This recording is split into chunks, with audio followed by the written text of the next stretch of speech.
Folks, Black Star Network is here. Hold no punches! I'm real revolutionary right now. Support this man, Black Media. He makes sure that our stories are told. Thank you for being the voice of Black America, Roland. Stay black. I love y'all. All momentum we have now, we have to keep this going. The video looks phenomenal. See, there's a difference between Black Star Network and Black-owned media and something like CNN. You can't be Black-owned media and be scared. It's time to be smart. Bring your eyeballs home. You dig?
Folks, today's Monday, September 16, 2024. Coming up on Roland Martin Unfiltered, streaming live on the Black Star Network. Republican Vice Presidential candidate JD Vance admits he lied and does not regret spreading false rumors that Haitian immigrants are stealing and eating pets in Springfield, Ohio. Those lies have led to bomb threats and the cancellation of the city's Culture Fest.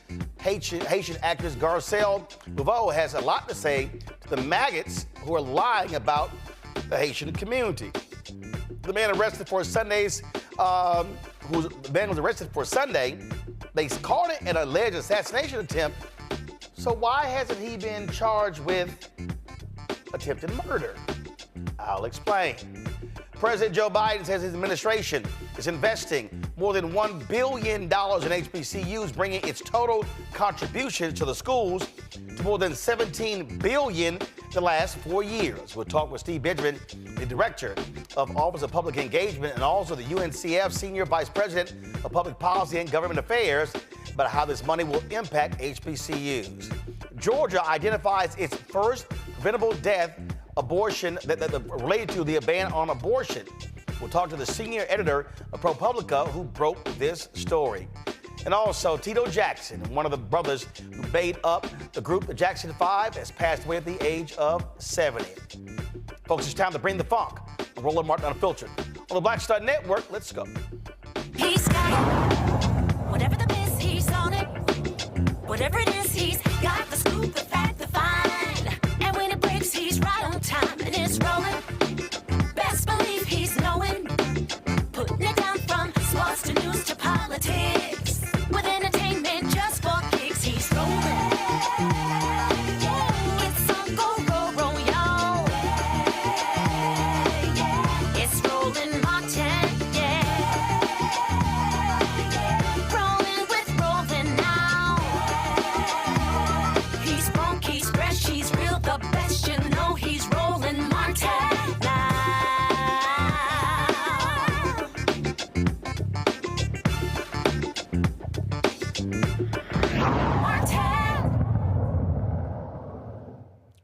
We always knew Republicans were lying about Haitian immigrants in Springfield, Ohio. Well, MAGA JD Vance was on CNN yesterday and admitted that he created the story about Haitian migrants eating animals. Listen to this liar talking to Dana Bash. The American media totally ignored this stuff until Donald Trump and I started talking about cat memes. If I have to, create stories so that the American media actually pays attention to the suffering of the American people, then that's what I'm going to do, Dana. You just said that you're creating a story. Public policy. Sir, you just said that you're creating the story. What's that, Dana? You just said that this is a story that you created. So the eating dogs and cats thing is not accurate. Dana, it comes from firsthand accounts from my constituents. I say that we're creating a story, meaning we're creating the American media focusing on it. What a liar. Oh, it's coming from firsthand accounts, but they are lies. They are flat out lies, and that's what these maggots do. They lie. They repeatedly lie. They have caused mayhem in Springfield, Ohio. They have caused schools to get bomb threats, hospitals to get bomb threats, you name it. And now you got Rich Lowry with the National Review, a big-time white conservative, talking to Megyn Kelly, and I'm sorry, did I hear him use the N-word as he was talking about the Haitian migrants? Listen.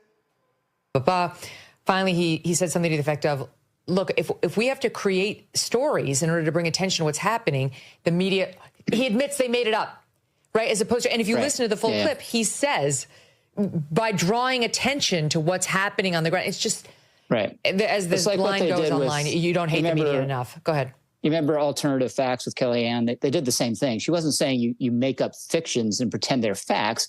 You bring other facts to bear in the debate that are being ignored. And that's what he was saying. And I think it was in that interview where Dana Bash says, the police have gone through 11 months of recordings of calls, and they've only found 2 Springfield residents calling to complain about Haitian migrants taking geese from ponds. Only 2 calls. And I think one lesson of this whole story, people don't care about geese. People really hate geese. They all things considered, I think people would prefer Haitian migrants to come and take the geese off the golf course, right? So it's pets, it's the cats and dogs has become the standard. Geese clearly don't matter. I mean, I read online they're protected in Ohio. I'm sorry? What did he say? A couple of people on social media actually slowed down the comments, and this is what he said. Play. Recordings of calls, and they've only found 2 Springfield residents calling to complain about Haitian migrants taking geese.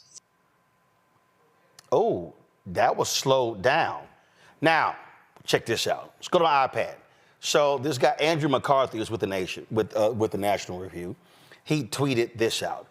Ridiculous. Rich Lowry obviously got crossed up between immigrants short and my short I, y'all, look, he got crossed between immigrants short I and migrants long I, started mispronouncing migrants with short I, instantly corrected himself with no embarrassment because it was patently a mispronunciation. Jeez. That's what he tweeted. Now, Little Rich agreed with that. In fact, here's Megyn Kelly. This is so disgusting and obviously leveled by someone that doesn't know Rich Lowry at all. A finer, more gracious man of good character you will never meet. Okay, this is the Santa was a white man lady. This is the blackface is okay lady. Really, Megyn Kelly? Shut the hell up. But again, just so understand, this is what you're seeing from these people as they are talking about what's happening with Haitian migrants. Garcelle Beauvais, who's Haitian American, weighed in on this. She had to say this here. Hi, sak passe. Staying silent in the face of racism and hate is something that I refuse to do. This past week, the lies that have been spewed about the Haitian community, about my community, have been disgusting, deeply hurtful, and dangerous. Now, this is not about politics. It's about humanity. We must condemn this kind of hatred, this kind of racism for anyone. I have always been a proud Haitian immigrant, coming to America, working hard. That's what we do. Coming from gratitude. And I will not sit by and let people talk about my community in any way they want for their own gain. The power we have is the power to vote, to register and vote and stop this madness, this chaos. Haïtiens, c'est pour nous sortir, c'est pour nous voter, c'est pour nous register, c'est pour nous parler avec tout le monde que nous connaissons qui ka vote. C'est là nous gain power.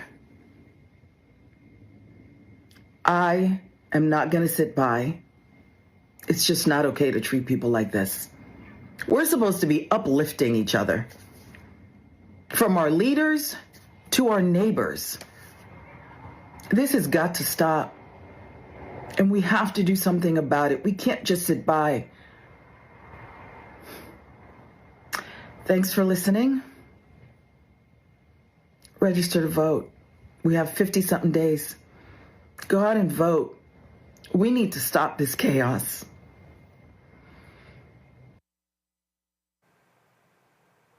Look, these Republicans do not care. They don't care. They are using this. They are pressing the racial buttons for a reason. What did I say in my book, White Fear? How the browning of America is making white folks lose their minds. I told y'all this is what they do. This is exactly what they do. This is exactly how they behave.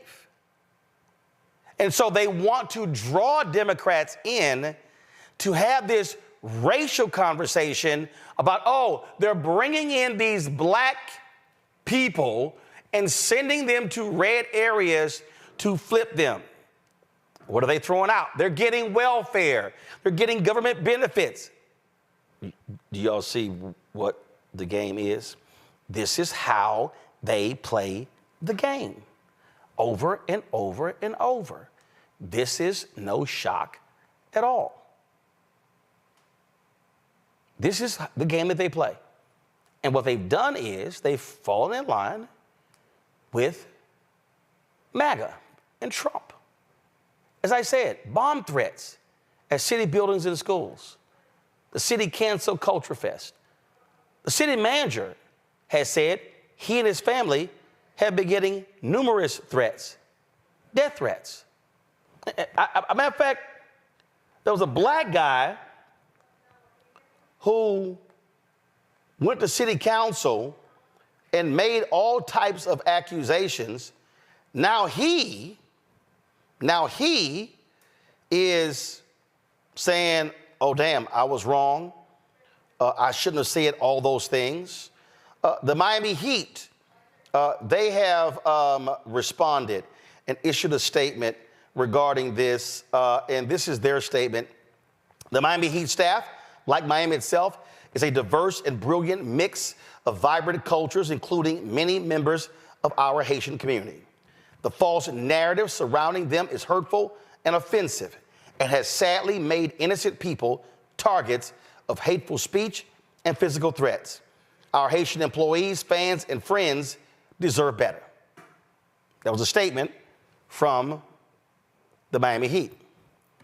Now, again, I told you when you look at some of these folks out here who are speaking out, some who are, again, who have been complaining.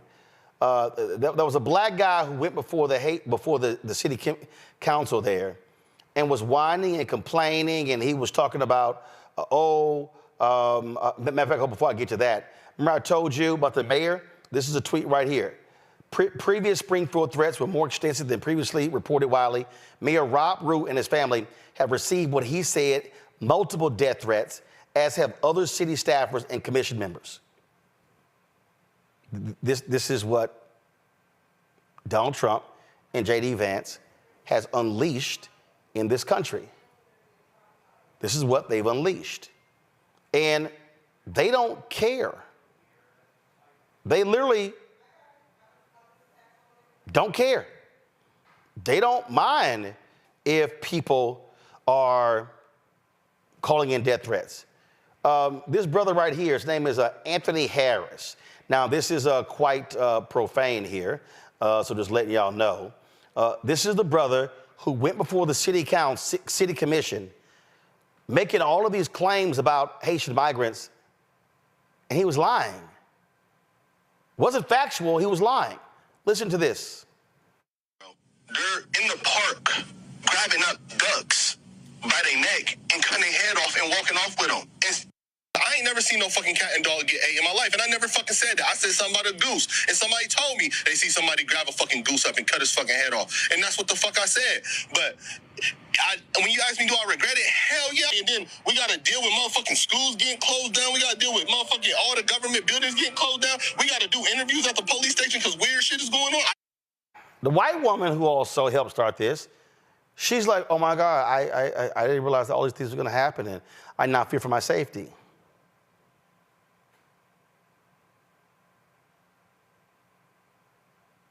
So you make up some bullshit about Haitian immigrants. Their lives have been threatened. They got to keep their kids home from school. They're scared to death of walking the streets. You got racists in there, Proud Boys showing up. You got folks, again, like I say, walking the streets, can't tell who the hell is Haitian and who isn't. They're attacking anybody and everybody, and now you sorry? Matter of fact, here's a video here of some of the folks there in Springfield who are not Haitian, who are talking about how they are being attacked. But I'm still a person of color. So when people come and look at us as a whole, I don't look any different from the next person. So people assume that I'm Haitian. Me as an African American, you know, when we're looked at like, well, I don't know if you're Haitian or not. So I just had a gentleman look at me, an older Caucasian gentleman asked me, how do you tell them apart? There's no way to tell us apart. No way than there is to tell Caucasian apart. Right. Until someone starts to speak. Right, you have to talk with them and get to know them. Right. And just... I have to say something. So American people, Asian people, at the end of the day, we're human first. So we're supposed to live together and don't be dramatic. So live together and stay cool.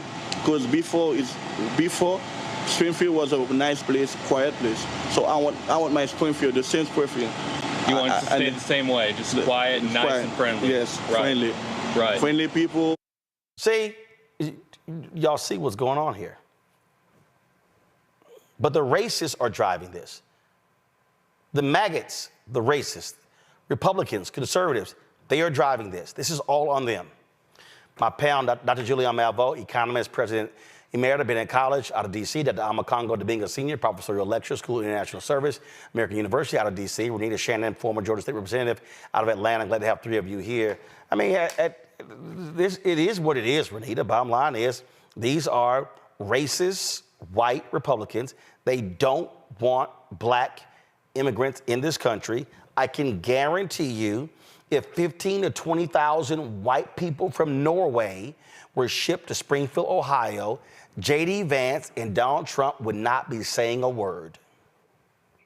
I lay the responsibility of this at the feet of the elected officials because as a former elected official, I received plenty of letters and plenty of emails and messages from people in the public asking me to lift up things that just sounded completely ridiculous. And it was clear through their correspondence that they were not well. And it's the choice of the elected official of what you're going to elevate or not. So this, to me, all goes back to lay at the feet of Donald Trump and JD Vance for lifting this stuff up. They've had experience being elected officials. They understand what the responsibility is of an elected official. And you have to realize that many of us, when we looked at the debate the other night, we heard when Donald Trump said this, and most of us just shoved it off as being completely ridiculous because we could see right through what it was. But you have to remember that there are people in the public who honestly hear these things, take it to heart, and they are not mentally well, and they take action based on that. And so every elected official is aware of their responsibility of what that additional privilege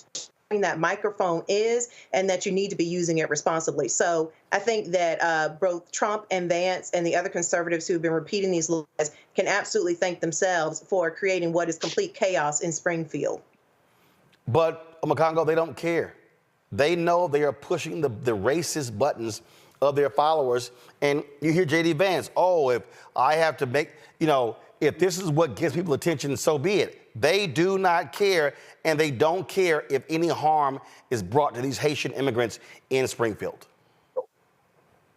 No, you're absolutely right. And they are going to continue to do this. And let's also be mindful that Donald Trump is the master of distraction, because after that poor debate, he has been throwing this out, and he's going to continue to stick on it because he knows that this is going to distract from people talking about his poor debate performance. But it's scary, Roland, because he's using the most vile and ignorant, hateful things to distract from this.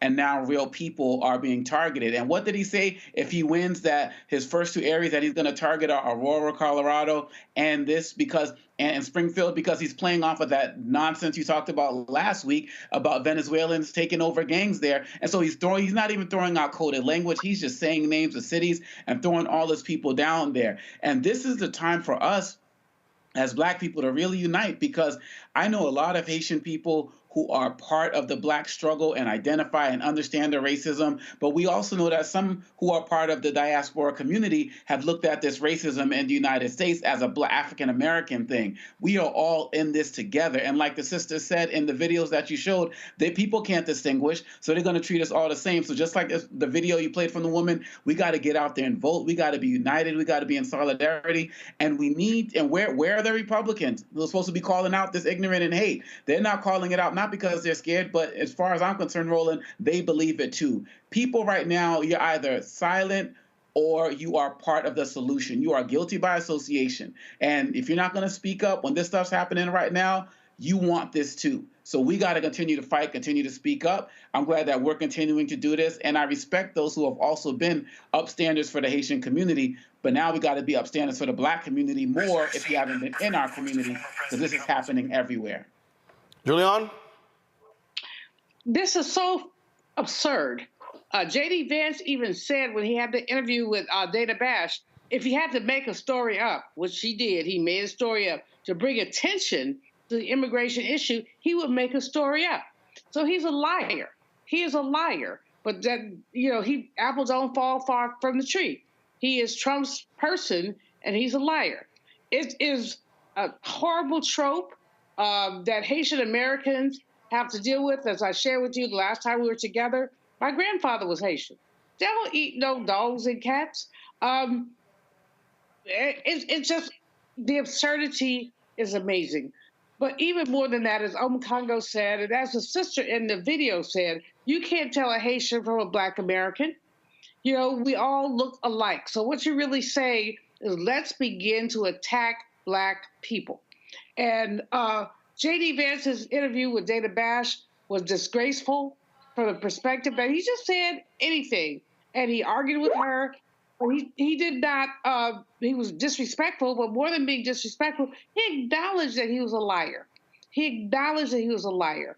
And he said, well, if I have to make something up, I will. So he made it up, but it has gotten legs. And then they say, oh, this is a distraction. Well, if it was a distraction, why'd you say it? Why did you not say it? So here's what we have to do, folks. As Omekongo said, and he's absolutely right, as Black people, we have to unite.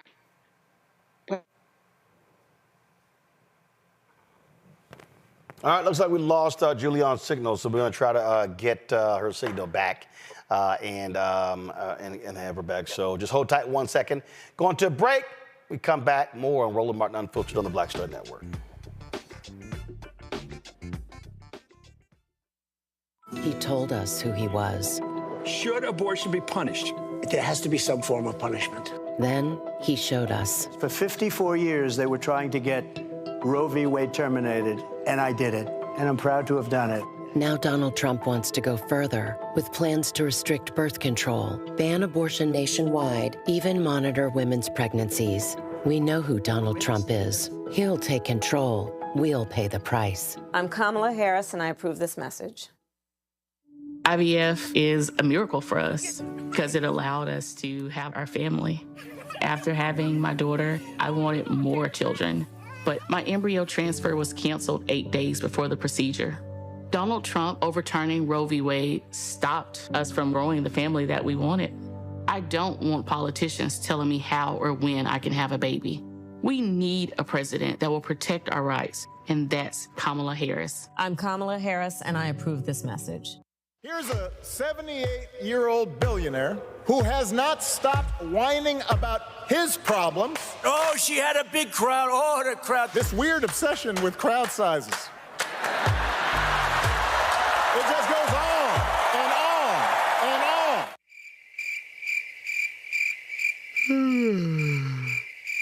America's ready for a new chapter. We are ready for a President Kamala Harris. I'm Kamala Harris, and I approve this message. In 2016, Donald Trump said he would choose only the best people to work in his White House. Now those people have a warning for America. Trump is not fit to be president again. Here's his vice president. Anyone who puts himself over the Constitution should never be president of the United States. It should come as no surprise that I will not be endorsing Donald Trump this year. His defense secretary. Do you think Trump can be trusted with the nation's secrets ever again? No. I mean, it's just irresponsible action that places our service members at risk, places our nation's security at risk. His national security advisor. Donald Trump will cause a lot of damage. The only thing he cares about is Donald Trump. And the nation's highest-ranking military officer. We don't take an oath to a king or a queen or to a tyrant or a dictator. And we don't take an oath to a wannabe dictator. Take it from the people who knew him best. Donald Trump is a danger to our troops and our democracy. We can't let him lead our country again. I'm Kamala Harris, and I approve this message. The overturning of Roe almost killed me. I had a blood clot in my uterus that caused my labor to have to be induced because of the overturn of Roe v. Wade. I wasn't able to get life-saving treatment sooner. I almost died. And that's because of the decision that Donald Trump made. I was able to get Roe v. Wade terminated, and I'm proud to have done it. The doctors and nurses were afraid that if they treated me in the incorrect way, that they would be prosecuted for that. And that's appalling. Donald Trump says that women should be punished. Do you believe in punishment for abortion? There has to be some form of punishment. For the woman? Yeah. I believe that women should have reproductive freedom to make the choices about their own bodies. 4 more years of Donald Trump means that women's rights will continue to be taken away one by one by one by one. This has to stop because women are dying. I'm Kamala Harris, and I approve this message. Hey, what's up? It's Sammy Roman. Hey, it's John Murray, the executive producer of the new Sherry Shepherd Talk Show. It's me, Sherry Shepherd, and you know what you're watching, Roland Martin Unfiltered.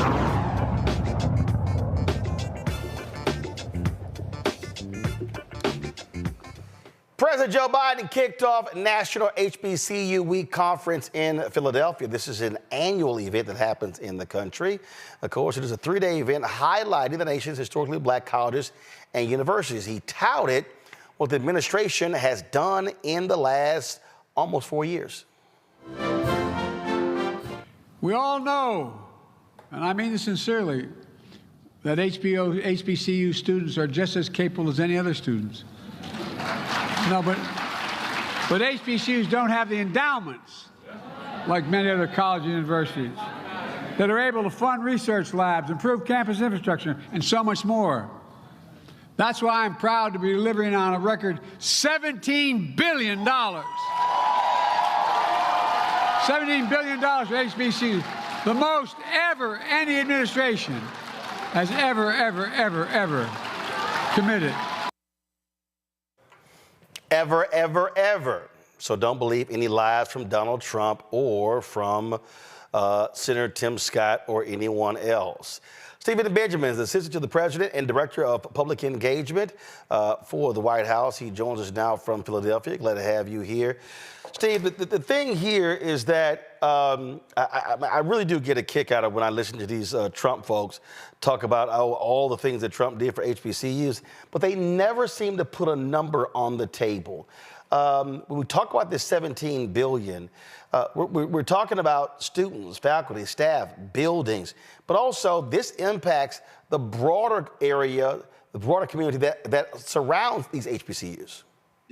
Yeah, absolutely, Roland. Thank you for always doing some truth telling for all of us. We're talking about a record amount of investment in the historically black colleges and universities, over $17 billion, $1.3 billion announced this year alone. That's what the president came up here to also, in a very detailed way, break down resources going to so many different colleges and universities, very specifically aligned with some of the trillions of dollars that are being spent along the lines of infrastructure and semiconductor chip manufacturing, future fuels and clean energy, just so many things happening. Now, usually folks won't give you details around the former president's investment because there are no details.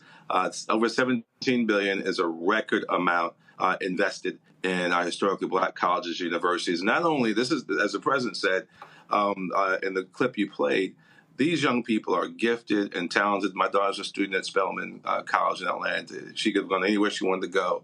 But the force multiplier that our HBCUs are, you think about it, 40% of all black engineers come from HBCUs, 50% of all black teachers, 70% of all black doctors and dentists, 80% of all black judges. And the president, of course, you know, have done a record job appointing black women to the appeals court bench, more than every other president in the history of the country combined. And obviously, as the president loves to say, 100% of black vice presidents come from HBCUs, the great Howard University.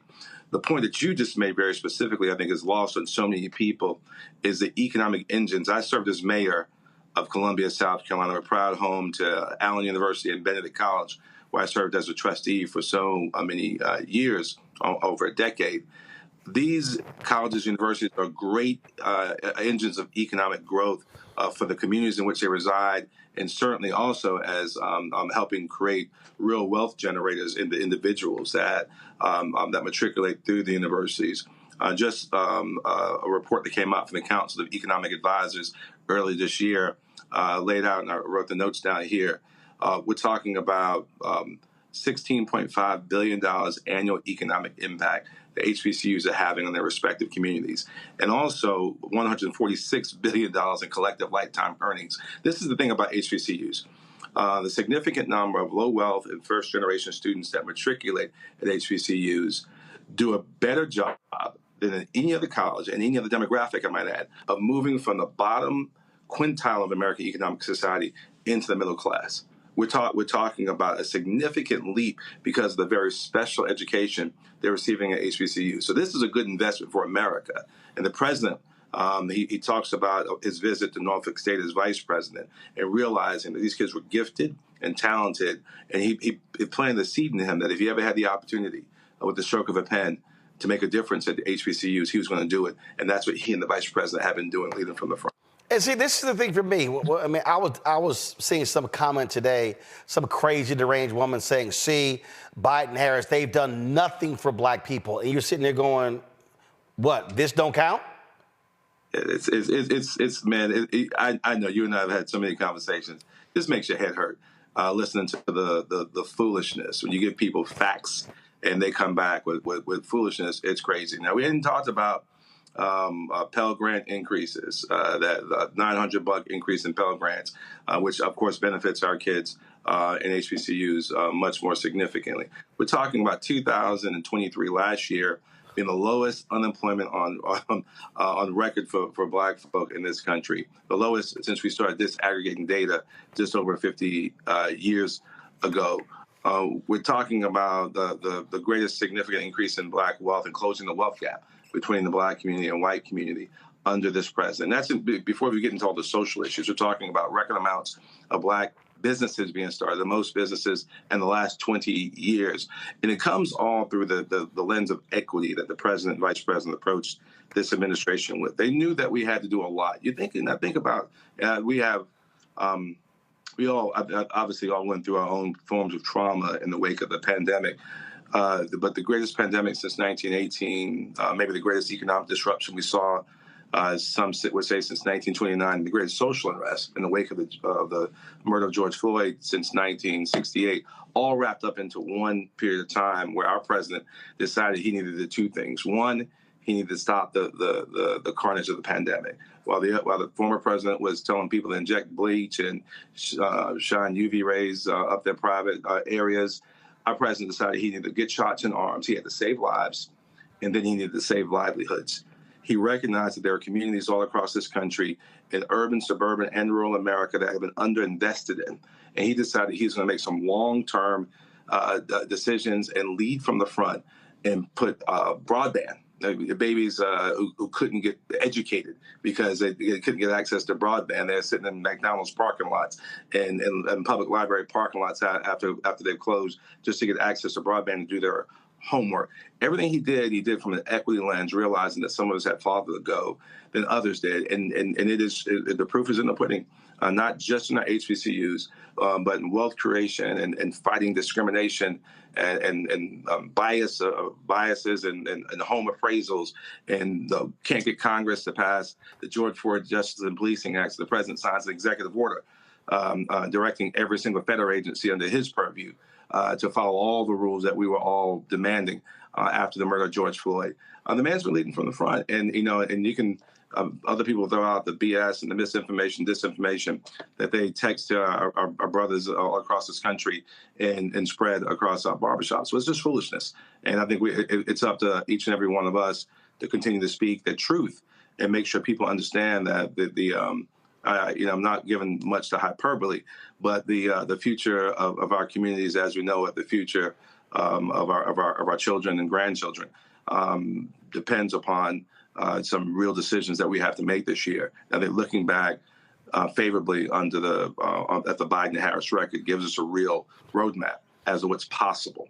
And I think people also have to understand when the administration does this, it also spurs other investment. Bloomberg Foundation announced multiple millions they're giving to 4 HBCU medical schools.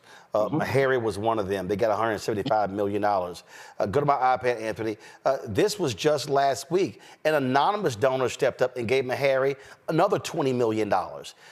What we have seen, of course, Mackenzie Scott, what she's been doing as well, we are seeing, first of all, we saw a lot of people step up in the wake of the death of George Floyd, but because the administration has put this focus on HBCUs, highlighting these crown jewels, now other people are responding. And so this is also the overflow effect of the administration of Democrats in Congress putting the focus and the money towards HBCUs.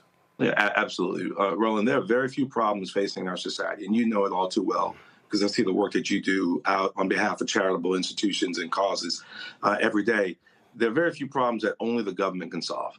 You need a public focus. You need private focus. You need philanthropic focus. You need people at different levels of the government, from the federal government, state government, local government, and you need real community leadership. Making sure, and that's why I love the work I do in the Office of Public Engagement. It's our job to work with civil society, with church groups, with faith groups, with labor and business, with social groups like your fantastic fraternity of Alpha Phi Alpha and mine of Kappa Alpha Psi. But folks who are doing great work. And all the other Divine Nine, I might add, too. The president is also the very first president to establish a working group, the Divine Nine, in the White House, because he wanted to make sure that we knew what organizations we're doing out there. We work closely with everyone from every group you might think of, because our job is to listen very closely and find ways that we can work together to solve complex problems. That's the way you get things done, working together. Absolutely. It has been a considerable focus And when you also have committed players in Congress, folks like Congressman Bobby Scott of Virginia, Congresswoman Alma Adams of North Carolina, and so many others, those things matter. And I got to say this because, again, I really do get sick and tired of listening to some black people who say the Congressional Black Caucus is worthless. They do nothing on behalf of black people. And so I don't know why they're there.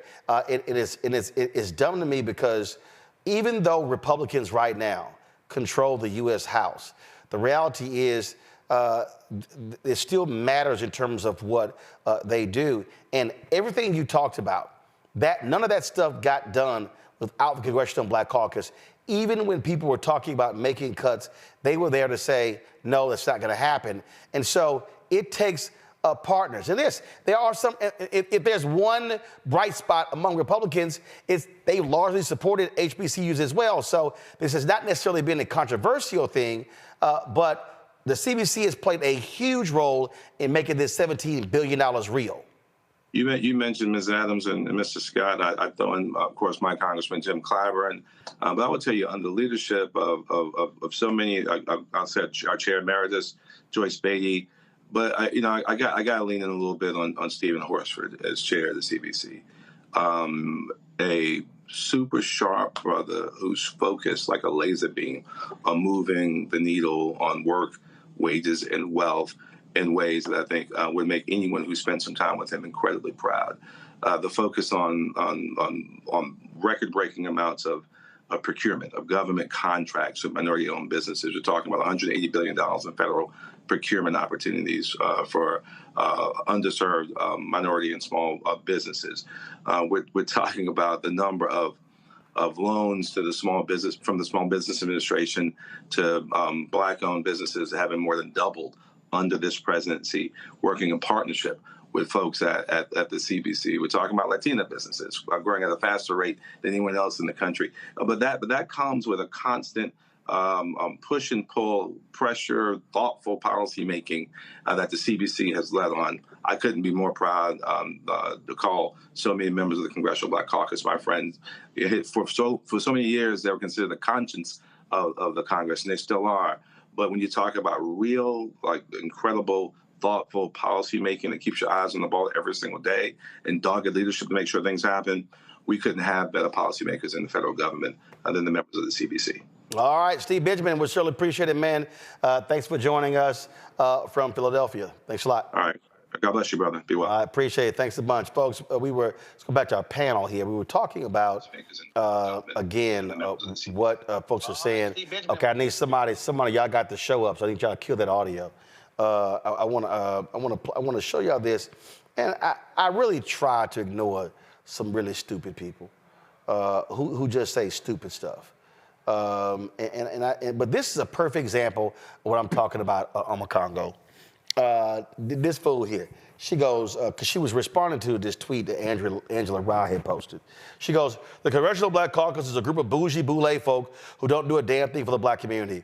They rush to pass bills for Israel, but sit on legislation that helps black people. And Angela Rye is part of that club.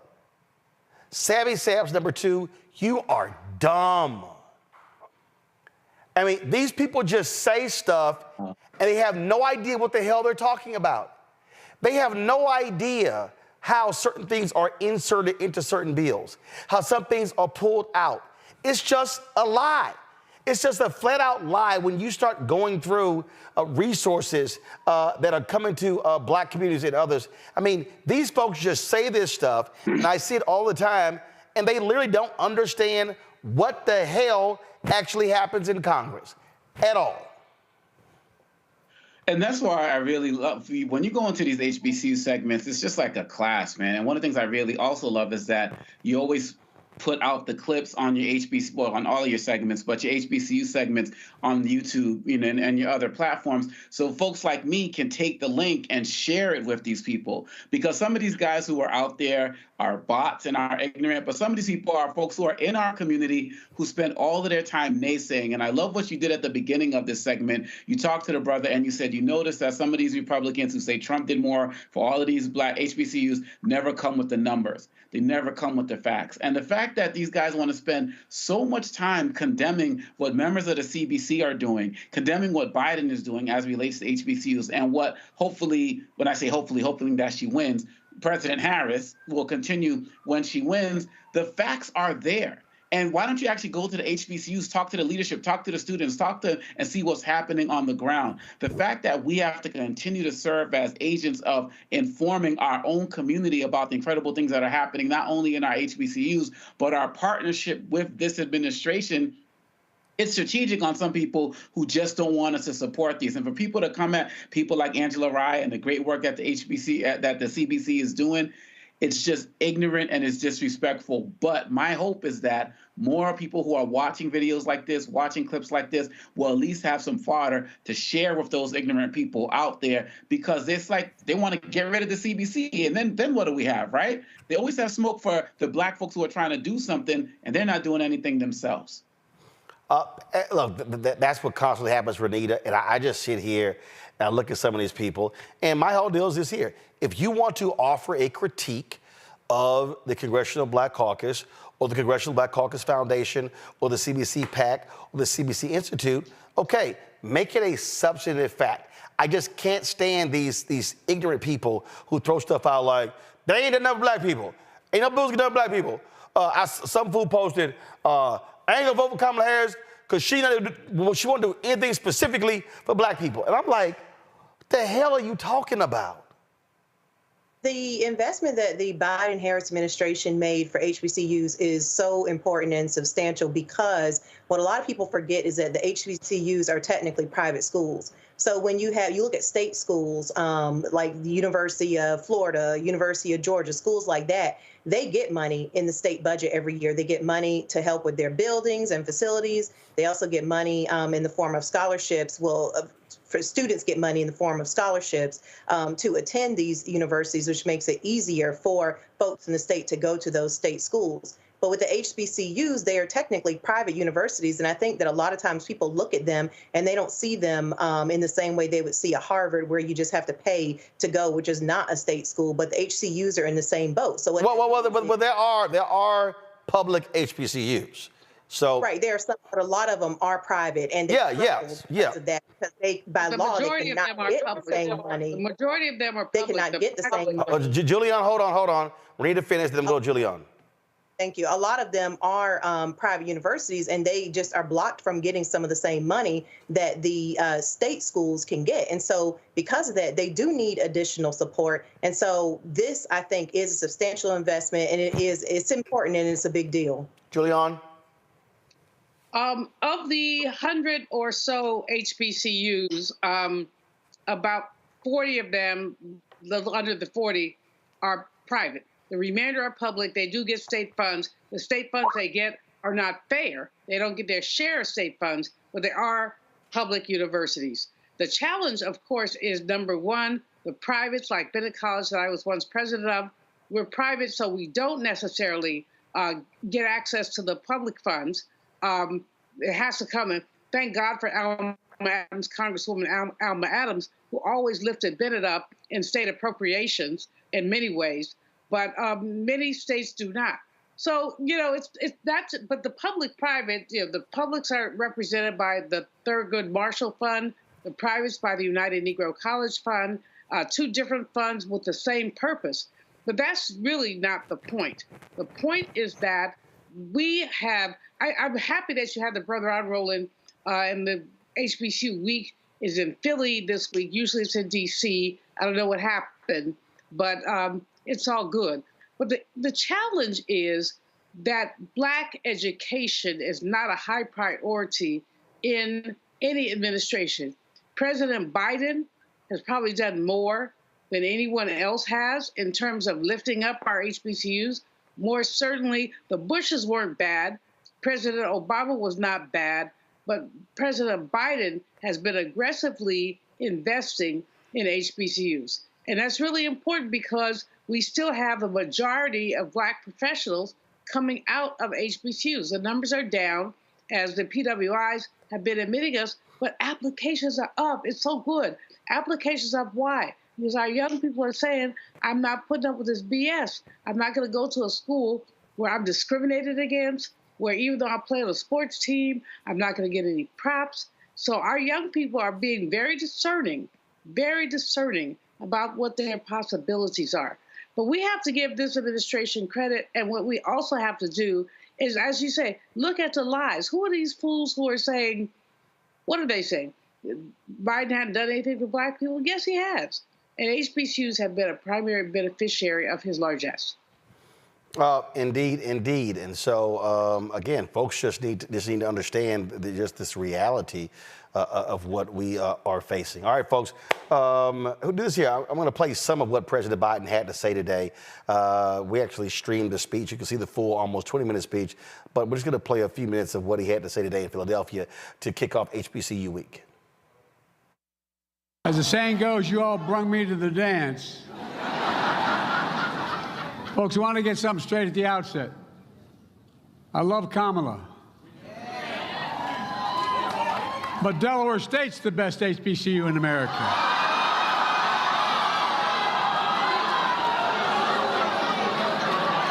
They're the ones that, you think I'm kidding. I was a 29-year-old kid, and they embraced me.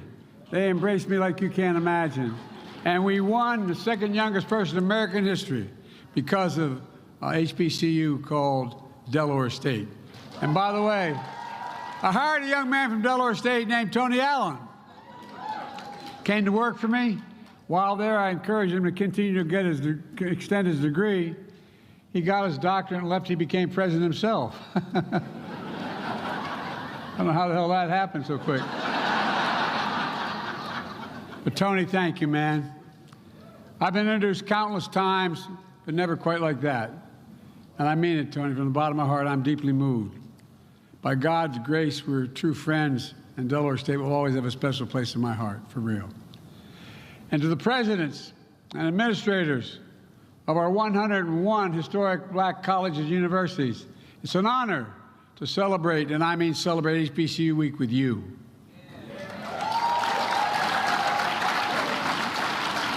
Before I begin, I want to make a quick reference, the attempted assassination against our former president in Florida yesterday. I commend the Secret Service for the expert handling of the situation. And the former president is protected from harm, and the subject is in custody.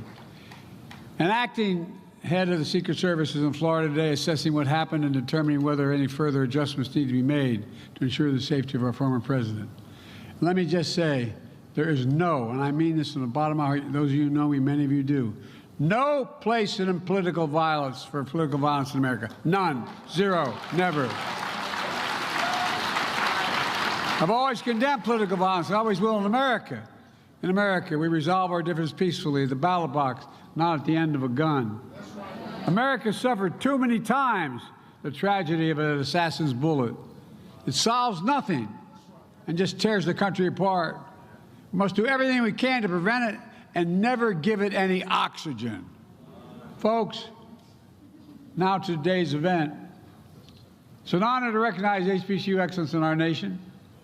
I see excellence in it every single day. I see this weekend the Congressional Black Caucus Foundation. I tell you what, the foundation gala, only about 3,500 people there. And I was happy, and I've been wanting to do this to celebrate the first ever White House brunch to celebrate black excellence. Black excellence. Which many of you and your alumni attended. It's about time to point out what's already been done. I'm proud to have the most diverse administration in history. It taps into the full, I mean it. I made a commitment my administration is going to look like America. It taps into the full talents of our nation, including graduates of HBCUs like our amazing vice president is. Folks, together Kamala and I know that an education makes a person free. HBCU's education makes you fearless as well. It matters. I mean it. More than 180 years, born under the shadow of slavery and Jim Crow, HBCUs have instilled a sense of purpose and freedom, a commitment to make a difference for all their students, to lift up not just yourselves, but others along the way. institution grounded in the belief that every American of every race and every background, every zip code, and you know me, I mean this, should have a fair and equal chance to go as far as their God-given talents can take them. That's who we are. That's what we stand for. But as I've said before, we face an inflection point in history. It comes along every 6 or 7 generations. One of those rare moments in our history when the decisions we make now, right now, are going to determine the fate of our nation and the world for the next decades, for 6, 7 decades to come, and I mean it. When I wasn't going to run for president after my son died coming back from Iraq, I decided that I was going to write another book. I was going to write a book about the inflection points in world history, how it changed history, going all the way back to dealing with the printing press and how it's changed everything. But look, we're still in the battle. We're still in the battle for the very soul of America. In 2020, I ran, and I give you my word, this was the reason. I ran to redeem the soul of America, and restore decency and dignity to the office of the presidency. I ran to rebuild and expand the backbone of America, the middle class. And I ran to unite the country, remind ourselves that we can do anything we want to do when we do it together. 4 years later, we made incredible progress because Kamala and I kept our commitment to you to ensure that all our students and all of our colleges and universities should be able to succeed. That's why I signed an executive order reestablishing the White House initiative on HBCUs after my predecessor allowed it to lapse. Thank you, Dr. Trent, for leading it. Folks, again, if you want to see the full speech, simply go to our Black Star Network app or go to youtube.com/Roland S. Martin. All right, folks, when we come back, was it an assassination attempt? We'll talk about what took place in Florida, where the man with an AK-47 was arrested by the Secret Service near one of Donald Trump's golf courses. And why did Donald Trump ignore the Secret Service in warning him about playing golf at his courses and how it was not safe? We'll also talk about that explosive Washington Post report as well. Plus, we'll talk about ProPublica, a story where they broke where a black woman in Georgia was denied medical help because of the killing of Roe v. Wade. That sister died as a result. Did I not tell you these Republicans are not pro-life? All of that and more coming up on Roland Martin Unfiltered on the Black Star Network. First of all, folks, don't forget to support the work that we do. Your dollars make it really possible for all the work that we do. And so we want you, of course, to support us. Send your check and money order to P.O. Box 57196, Washington, D.C., 20037-0196. PayPal is R. Martin Unfiltered. Venmo is RM Unfiltered. Zelle is Roland at RolandSMartin.com, Roland at RolandMartinUnfiltered.com. And don't forget what I've been telling you about Cash App.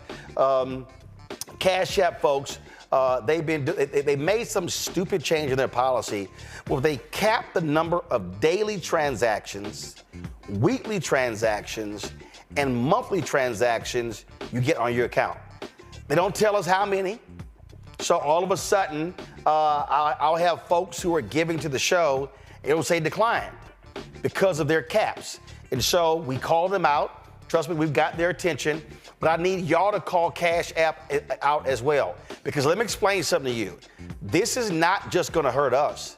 This is going to hurt churches that use Cash App. It's going to hurt nonprofits that rely on Cash App as well, as a form of people to be able to contribute. And so I don't understand why they did it. I don't understand what the purpose is. So as a result, we actually had to create multiple Cash Apps accounts. That's not what we wanted to do because we've had problems with fraudulent Cash App accounts in the past. And so our normal Cash App account is, of course, $RM Unfiltered. That's RM Unfiltered. We added another one, which is $UncleRoro Martin.com. Another one we started was $BLK Star Network. BLK Star Network. So you can give to either one of those three. So hopefully Cash App will lift this ridiculous policy of capping daily transactions. So again, you have 3 ways to give via Cash App, $RM Unfiltered.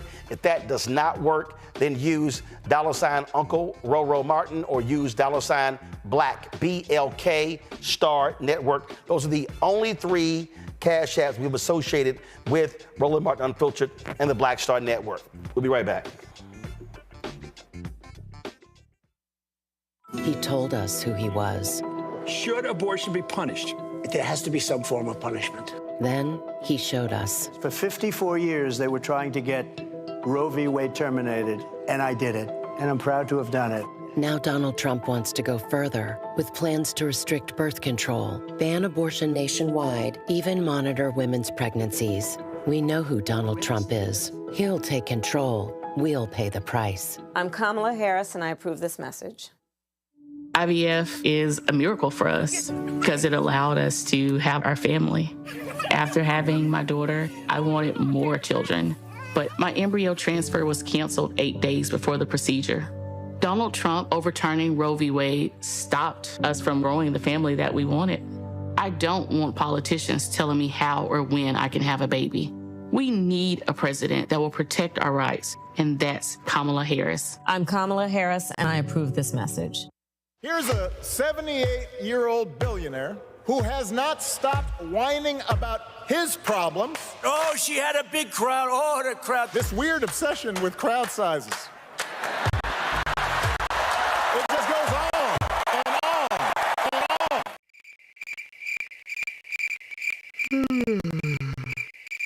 America's ready for a new chapter. We are ready for President Kamala Harris. I'm Kamala Harris, and I approve this message. In 2016, Donald Trump said he would choose only the best people to work in his White House. Now those people have a warning for America. Trump is not fit to be president again. Here's his vice president. Anyone who puts himself over the Constitution should never be president of the United States. It should come as no surprise that I will not be endorsing Donald Trump this year. His defense secretary. Do you think Trump can be trusted with the nation's secrets ever again? No. I mean, it's just irresponsible action that places our service members at risk, places our nation's security at risk. His national security advisor. Donald Trump will cause a lot of damage. The only thing he cares about is Donald Trump. And the nation's highest-ranking military officer. We don't take an oath to a king or a queen or to a tyrant or a dictator. And we don't take an oath to a wannabe dictator. Take it from the people who knew him best. Donald Trump is a danger to our troops and our democracy. We can't let him lead our country again. I'm Kamala Harris, and I approve this message. The overturning of Roe almost killed me. I had a blood clot in my uterus that caused my labor to have to be induced because of the overturn of Roe v. Wade. I wasn't able to get life-saving treatment sooner. I almost died. And that's because of the decision that Donald Trump made. I was able to get Roe v. Wade terminated, and I'm proud to have done it. The doctors and nurses were afraid that if they treated me in the incorrect way, that they would be prosecuted for that. And that's appalling. Donald Trump says that women should be punished. Do you believe in punishment for abortion? There has to be some form of punishment. For the woman? Yeah. I believe that women should have reproductive freedom to make the choices about their own bodies. 4 more years of Donald Trump means that women's rights will continue to be taken away one by one by one by one. This has to stop because women are dying. I'm Kamala Harris, and I approve this message. Hey, what's up, y'all? I'm Devon Frank. I'm Dr. Robin B., pharmacist and fitness coach, and you're watching Roland Martin Unfiltered.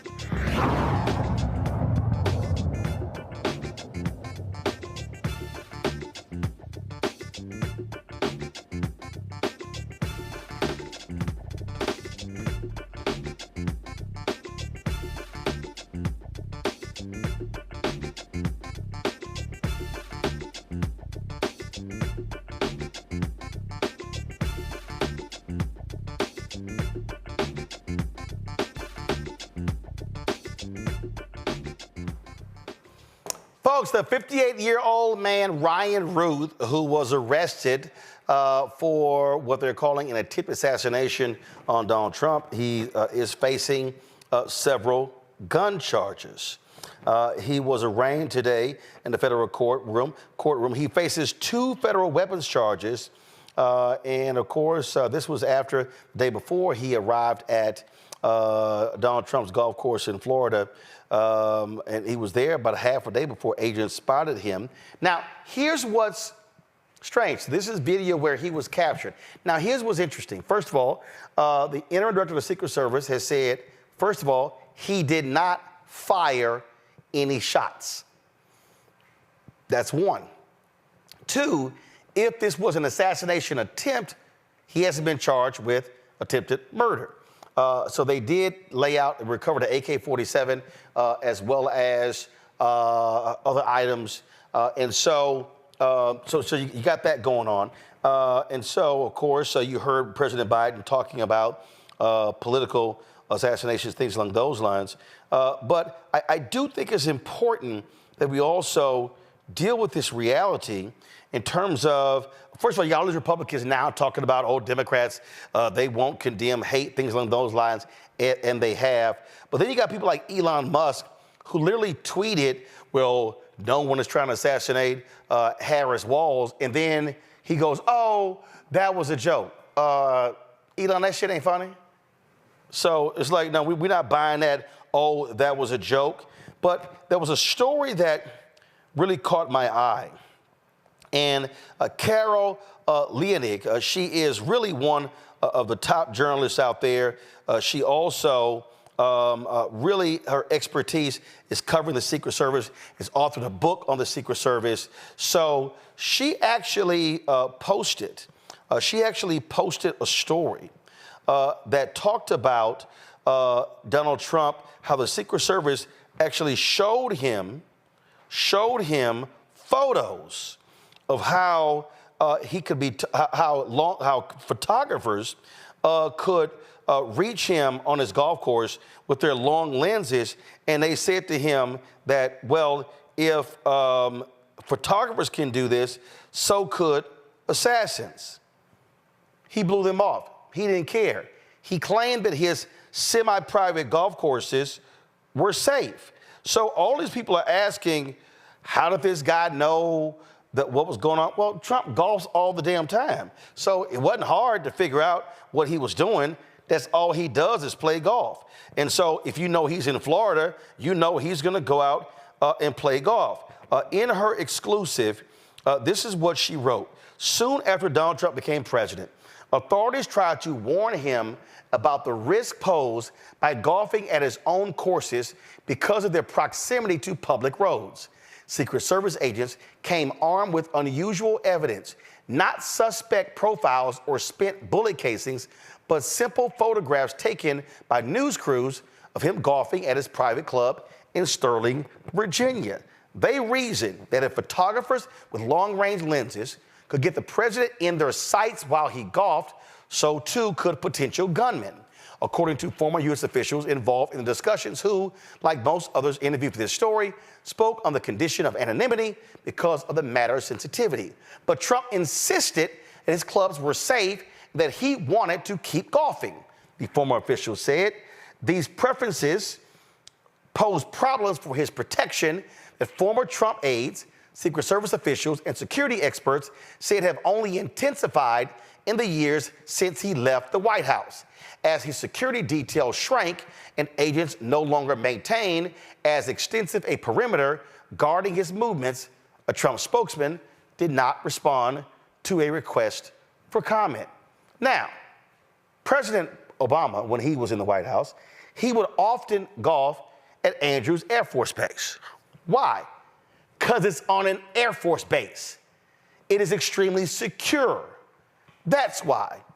But Donald Trump is a grifter. And so the reason he golfs at his golf courses is because he is using them as props to generate business. That's why he does that.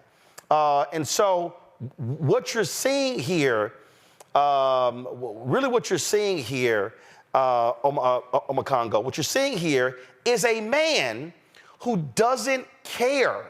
He doesn't care what Secret Service says. All he cares about is the grift.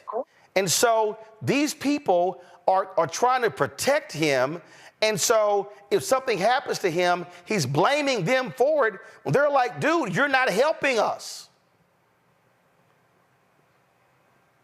That is so true. That is so true. I think that really at the end of the day, every time we look at the situation with Trump, he puts everybody in danger, right? And these are going to keep happening. And the reason why they're going to keep happening is because he's not going to stop doing outdoor rallies. He's not going to stop golfing. He walks around like he can do whatever he wants and everybody else be damned. And people keep coming at the Secret Service. They keep coming at them. And yeah, they're overtaxed. And yeah, we understand this is their job, so on and so forth. But you're supposed to remember when the situation happened in Pennsylvania. He's sitting there, let me get my shoes on, throwing out the hand signals and everything, making himself a continued target when they're trying to get him to safety. This is a guy who doesn't care about anybody. And as soon as somebody messes up around him, it is automatically their fault. And then he got enablers who are going to get out there and say ignorant things as well. Oh, the Democrats are trying to do this. You talked about the Elon Musk tweet. But someone else is going to start doxing these Secret Service agents and start putting out their information. And then they're going to start being threatened too.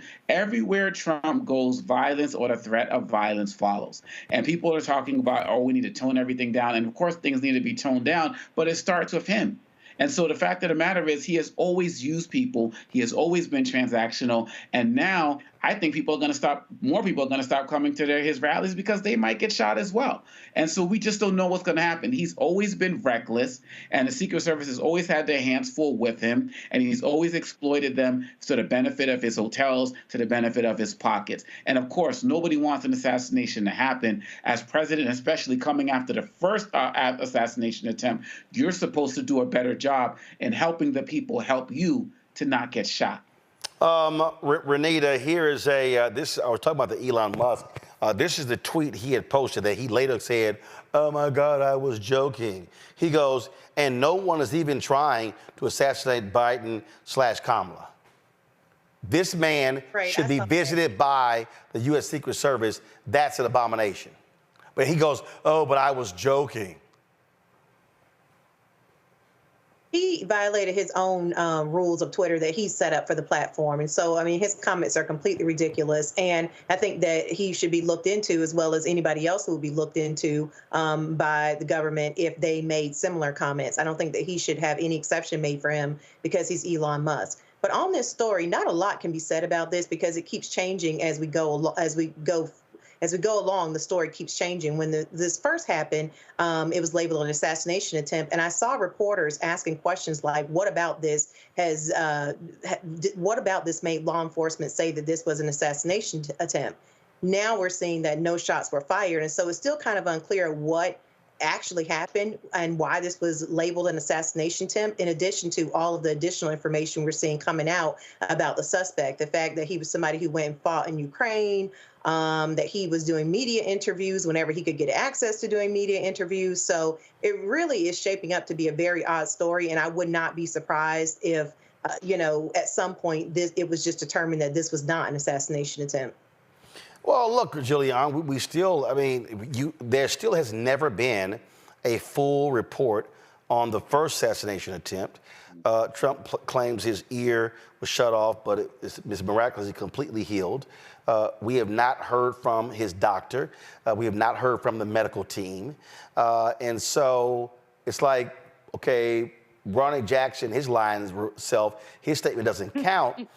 And so and you have a select committee investigating this, and here was crazy when they had their first meeting at the site of the first assassination attempt. Some Republicans didn't even show up. So you ask the question, okay, listen, full transparency here is needed. President Biden has said the Secret Service needs more help. They need more resources, things along those lines. But you also need a candidate who's willing to work with them and not make their lives harder. And Donald Trump doesn't care. No, the whole thing, Roland, is quite suspicious. First of all, the Pennsylvania attempt, if it was that, was likely to have been glass ricocheting from the prompter that hit him. If you got hit in your head by AK anything, you would not have a head. Your ear would not be there. And of course, the one man who worked for the fire department who was killed. He was hit in the back of the head. He died instantly. Exactly. So there's a whole lot of questions. But the second thing, Mr. Trump has had the opportunity to work with Secret Service, and he chose not to. They told him to stop doing these outdoor events. He chooses to continue to do them. It's like he almost has a death wish. And I'm not casting any aspersions, because, the right-wing crazies will say that I gave him a death wish. One time I said Clarence Thomas should eat bacon and eggs, and they said I wished him death. All I said was he should eat bacon and eggs and cream, and maybe he would coach the same men that other black men did. I didn't say death wish. So I just want to be clear. I'm not wishing him death, but I'm wishing him to be respectful of the Secret Service, because they know what they're doing. And what he's doing is he's imperiling them. I mean, he's not imperiling himself. But, Kamala said this, Vice President Harris said this at the Democratic Convention. He's not about y'all. He's about himself. It all hinges on him. And so, he's going to be whining about this for the next 6 weeks. Somebody tried to kill him. Oh, well, keep your behind inside. Keep your behind inside. You are a target. You're a former president. You're controversial. Keep your behind inside. Will he die if he doesn't golf? You might. But he just needs to stay inside. And this is all ridiculous. And it's yet another distraction. And, however, let me underline this, another fundraising opportunity for him. And that's what we have to be careful about. Absolutely. And when we talk about fear of attacks on people, how about this here? There's an Ohio sheriff who posted on his Facebook page that people should be writing down the addresses of homes that have Harris Walls signs. Portage County Sheriff Bruce Zukowski, again, encouraged people to write these addresses down. He says, when people ask me what's going to happen if the flip-flopping, laughing hyena wins, I say write down all the addresses of the people who had her signs in their yard, so when the illegal human locusts, which she supports, need places to live, will already have the addresses of their new families who supported their arrival. This is how shameful and despicable some of these maggots are, Omokongo. And they're not going to stop. They are not. And that's the thing that if those of us, we all knew this, but I'm talking about the rest of the people out there who are skeptical about whether, Trump would change, whether people would come around, whether they are not going to stop. This is all they have. They have no policies. They have no instruction. All they have are threats of violence. And it starts from the top down of President Trump and is going down to all of his minions. This is why we are seeing more things happening as it relates to stochastic terrorism, because Trump just has to say one thing and somebody's going to take it over. You not only have people within the United States who are armed and will get out there and be violent, like in Aurora, they were going on the streets of Aurora, Colorado, saying, we want our streets back, go back to Venezuela. But you also got people outside of the country. Remember, going back to 2016, Russia, I hope you're able to find. As soon as he says something, the people in the virtual spheres can also start making complaints and noises. Some of these bomb threats that came into these schools and shut down these hospitals, they could have come from anywhere across the globe. And so that's one of the reasons why FBI has so many problems tracking these people. And so at every level, we are heading towards violence. The only good thing about this is that Donald Trump is not in power now,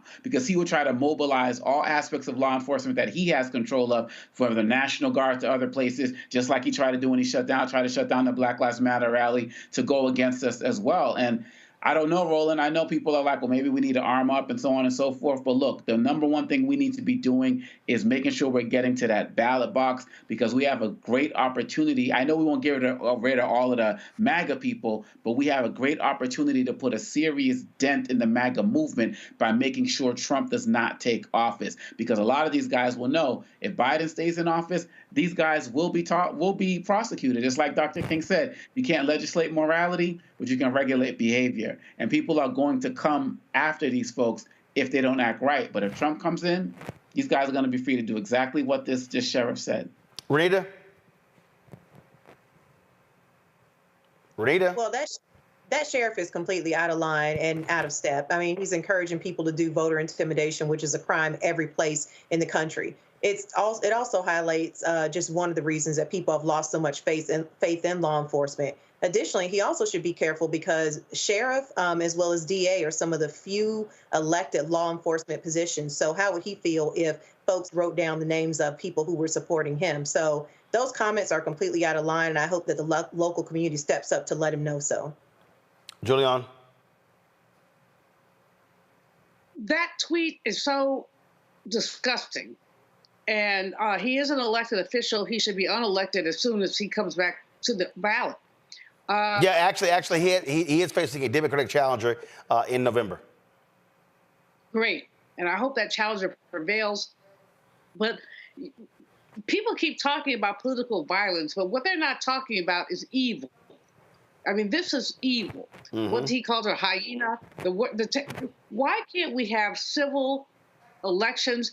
I disagree with you. You have the wrong point of view. But what you're seeing here is the vitriol that Trump created. So he wants to say that Biden and Harris have caused his assassination attempts. First of all, that's nonsense. But secondly, what he has created is a climate, what he calls people low IQ individuals, et cetera, a climate where people are demonizing each other. And this is a very good example of that.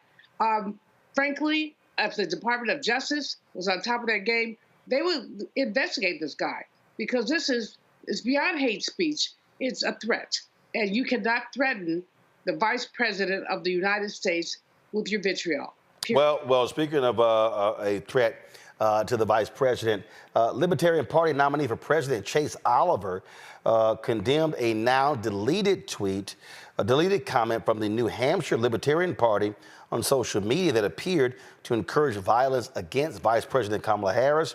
A New Hampshire reporter shared a screenshot of the since deleted NHLP post, which read, "Anyone who murders Kamala Harris would be an American hero." The excuse me. Oh. The NHLP addressed removing an earlier post on the Sunday, writing, "We deleted a tweet because we don't want to break the terms of this website we agreed to. It's a shame that even on a free speech website, libertarians cannot speak freely. Libertarians are truly the most oppressed minority." What the hell? Yeah, what the hell? And what the F? And what the nerve of this person, again, to talk about assassinating an elected public official. Again, disagree with her if you must, but this is over the chain. And again, the Department of Justice needs to start trolling these people and holding them accountable.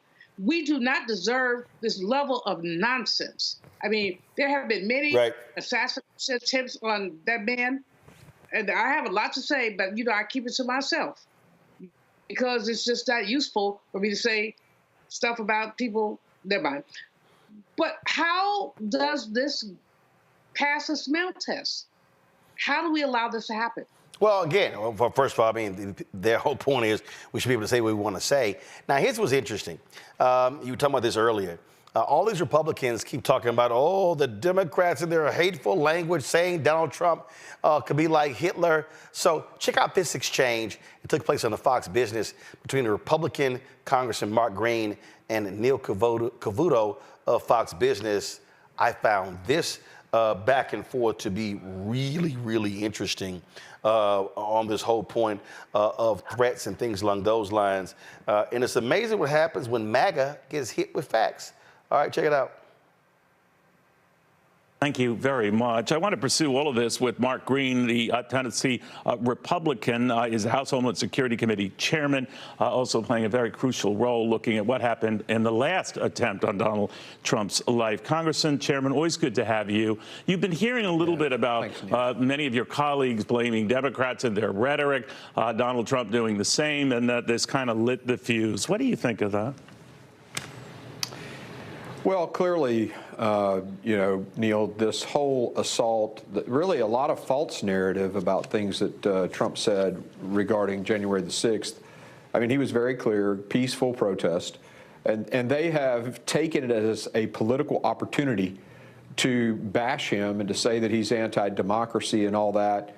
I mean, you look at the incident at Arlington the other day, the things that they said about that, totally wrong, totally not what that president's about. He loves the military. He was there. He's loved on those 13 family members ever since the incident occurred. They just say all these hateful things about the man, and you can't be surprised when stuff like this happens. So I'm very frustrated with that. I understand where you're coming from, Chairman, and I'm glad Donald Trump survived yet another attempt on his life, but it's not absolutely. It's not the first time, of course. He has also given incendiary comments blaming Haitian immigrants for eating cats and dogs. I could go on about talking about babies getting killed after their delivery, and saying that his opponents were all for that procedure. Racist comments that some said maybe weren't intended, but came across as that, calling. Well, to fact check that. The only reason why I'm mentioning any of this is doesn't extreme rhetoric work both ways, and that Donald Trump himself should be careful with this. Well, look, to fact check just one of the items you mentioned, the Virginia governor, who was a former, physician, did say, I mean, the bill was to allow abortion up to the point of labor, right, and delivery. And interestingly enough, the Democrats, I wish the president had mentioned this, every single one of them but one voted to allow abortion all the way up to labor. I mean, that is a horrible thing, and 80-something percent of Americans, I forget the exact number, on that, are sir, but against they that. say that was not the case. I do want to expand on this a little bit with you, but this press. He sat there and lied. He sat there, Renita, and ran away from the facts that Donald Trump uses hateful rhetoric. Donald Trump has attacked people. Donald Trump has done the same thing. And this is what Republicans do. All they do is defend.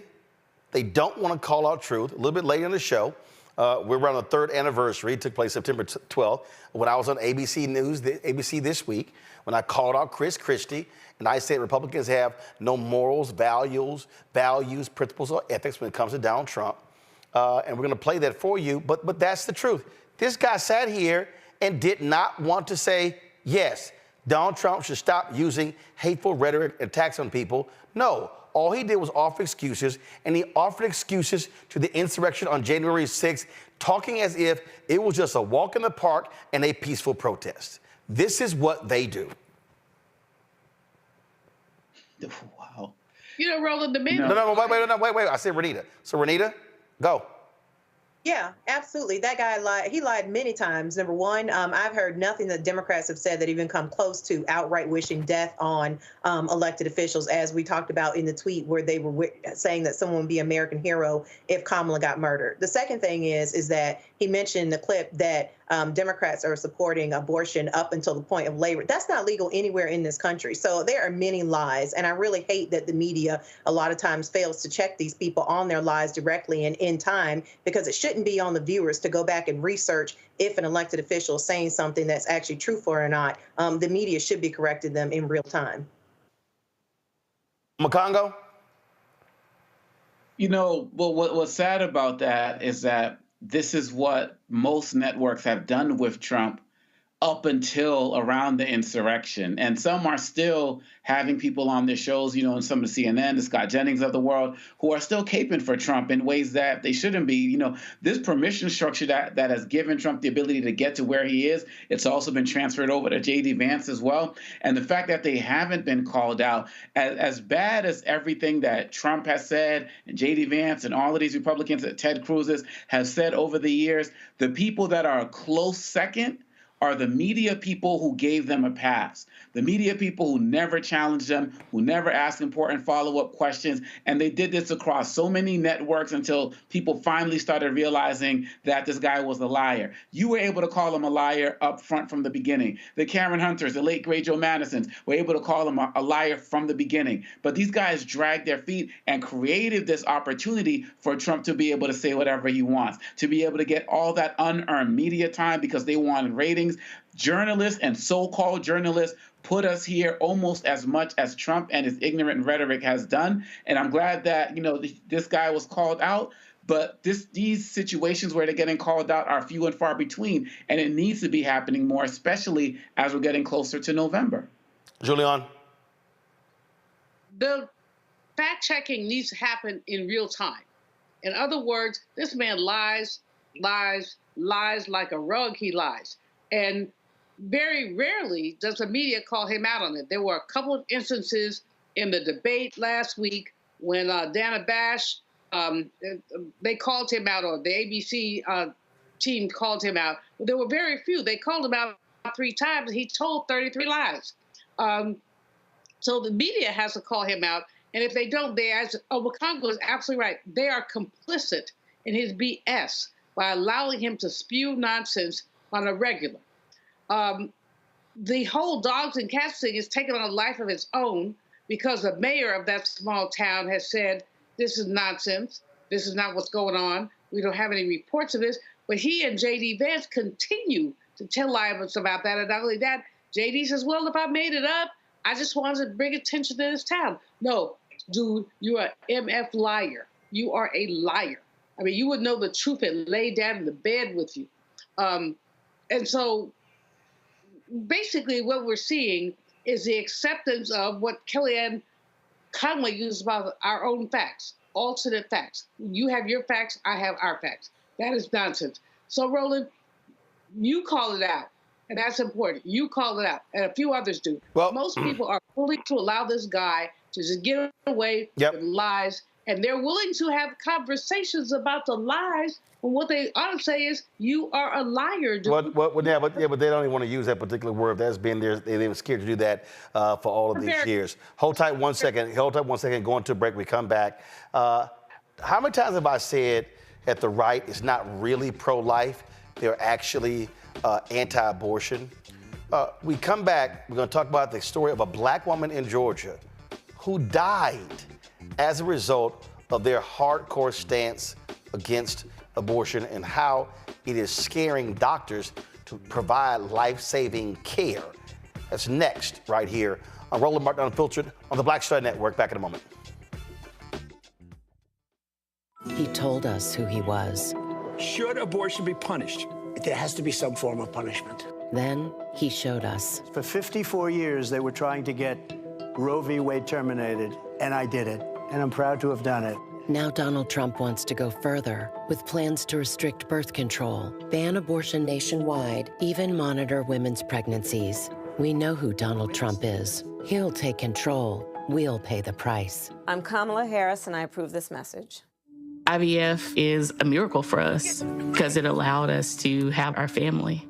After having my daughter, I wanted more children, but my embryo transfer was canceled 8 days before the procedure. Donald Trump overturning Roe v. Wade stopped us from growing the family that we wanted. I don't want politicians telling me how or when I can have a baby. We need a president that will protect our rights, and that's Kamala Harris. I'm Kamala Harris, and I approve this message. Here's a 78-year-old billionaire who has not stopped whining about his problems. Oh, she had a big crowd. Oh, the crowd. This weird obsession with crowd sizes. It just goes on and on and on.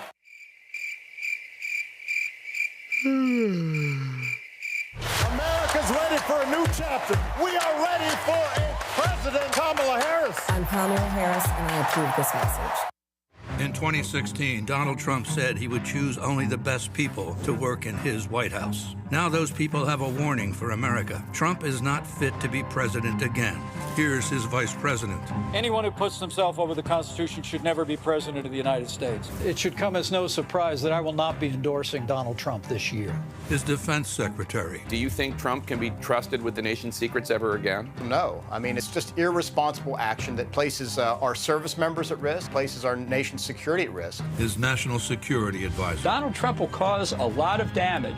The only thing he cares about is Donald Trump. And the nation's highest-ranking military officer. We don't take an oath to a king or a queen or to a tyrant or a dictator. And we don't take an oath to a wannabe dictator. Take it from the people who knew him best. Donald Trump is a danger to our troops and our democracy. We can't let him lead our country again. I'm Kamala Harris, and I approve this message. The overturning of Roe almost killed me. I had a blood clot in my uterus that caused my labor to have to be induced because of the overturn of Roe v. Wade. I wasn't able to get life-saving treatment sooner. I almost died. And that's because of the decision that Donald Trump made. I was able to get Roe v. Wade terminated, and I'm proud to have done it. The doctors and nurses were afraid that if they treated me in the incorrect way, that they would be prosecuted for that. And that's appalling. Donald Trump says that women should be punished.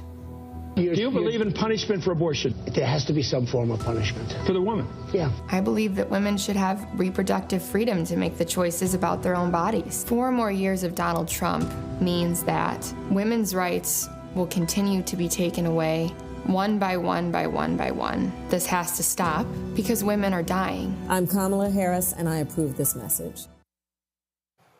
Folks, that particular commercial there from the Harris campaign actually resulted in a real-life death. This took place in Georgia. ProPublica dropped this story, detailed the story of Amber Nicole Thurman, who died of what they call, Georgia officials call, a preventable death after being denied an emergency abortion procedure in 2022 after Georgia's 6-week abortion ban went into effect. Ziva Brandstetter, the senior editor of ProPublica, joins us now from Tulsa, Oklahoma. Ziva, glad to have you on the show. Tell our audience exactly what happened. Yeah, thank you for having me. We feel like this story is very important. What happened in Amber Thurman's case is that this is a hardworking young mother who, found herself pregnant right as Roe was overturned, and she had a surgical procedure scheduled in Georgia. The Georgia courts made Georgia's 6-week abortion ban, which is one of the strictest in the nation, immediately effective as soon as the Supreme Court overturned Roe. She held out hope that that law would be paused. She could get the care she needed at home. She could not. And so she went to North Carolina, where abortion medication is legal. And she obtained it and followed all of the directions that she was supposed to follow. Took one pill there, came home, took the second pill about a day later. We obtained her medical records, some information from the family, a summary of medical records that are provided to the state maternal death review committee. A couple of days later, after she took the second pill, the bleeding had not subsided. In fact, was worse. The pain was worse. She went to a hospital in suburban Atlanta. And for 20 hours, doctors did not provide the simple procedure that could have removed the remaining tissue from her uterus and cured the raging infection in her body. That's the standard of care in this situation when someone walks in with sepsis and she fully informed them what had happened. We don't know what's in the doctor's minds and why they didn't operate, but for 20 hours, they didn't do the one thing that could have saved her life. And it was too late when they did act. So 20 hours went by. This woman is laying in a hospital bed, in pain, approaching death, and they know there's a solution. They know her life can be saved, but they allowed her to lie there in pain and die. Yes, again, Roland, we don't know what was in their minds. She had an infection that continued to get worse.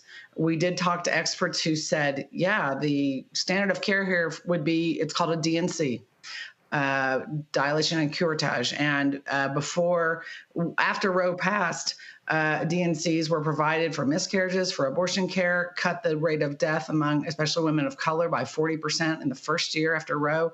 So this is a procedure that medical experts know works in these situations. We don't know why they didn't provide it. They did talk about doing a DNC at least twice during these 20 hours, and they didn't do it. And when they rushed her to surgery, it was too late, and she died there in the hospital. Part of the issue here, and we've seen this in other states, where doctors are in no man's land. They don't know what to do.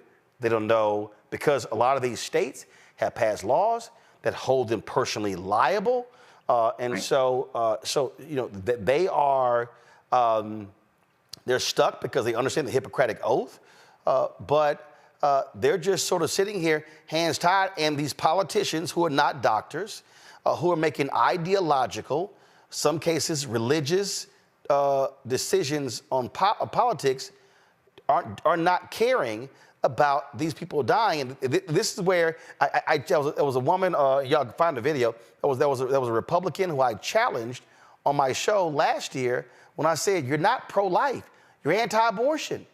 And so stop saying you're pro-life, because you can't tell me that you're passing laws. This black woman in Georgia died.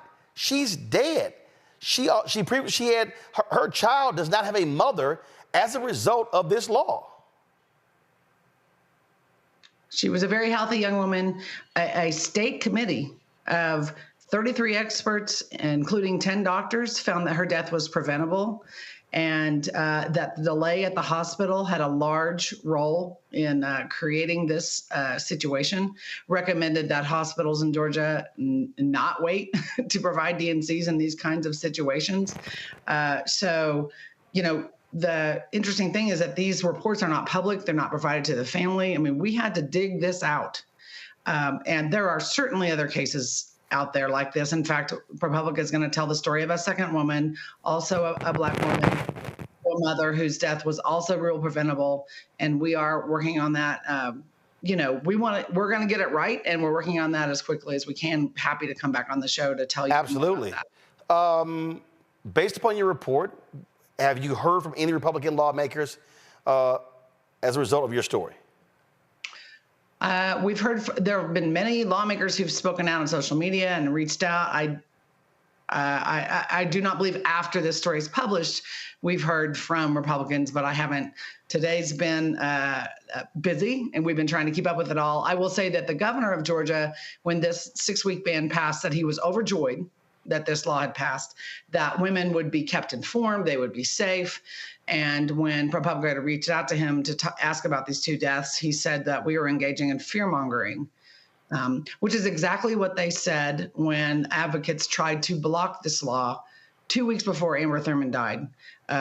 Folks went to state courts and said women are going to suffer, women could die, and the attorneys for the state of Georgia said that's fear-mongering. And 2 weeks later, Amber Thurman was dead. And then when we reached out to the governor to ask about these cases, we were also accused of fear-mongering. So it seems like a common, you know, refrain. I think a fear-mongering is stirring up needless, you know, concern. This is a woman who's died, whose son is now being raised without her. Absolutely devastating, just devastating. Ziva, great reporting here. Certainly when y'all have this next story, you're welcome to come back and tell our audience about it.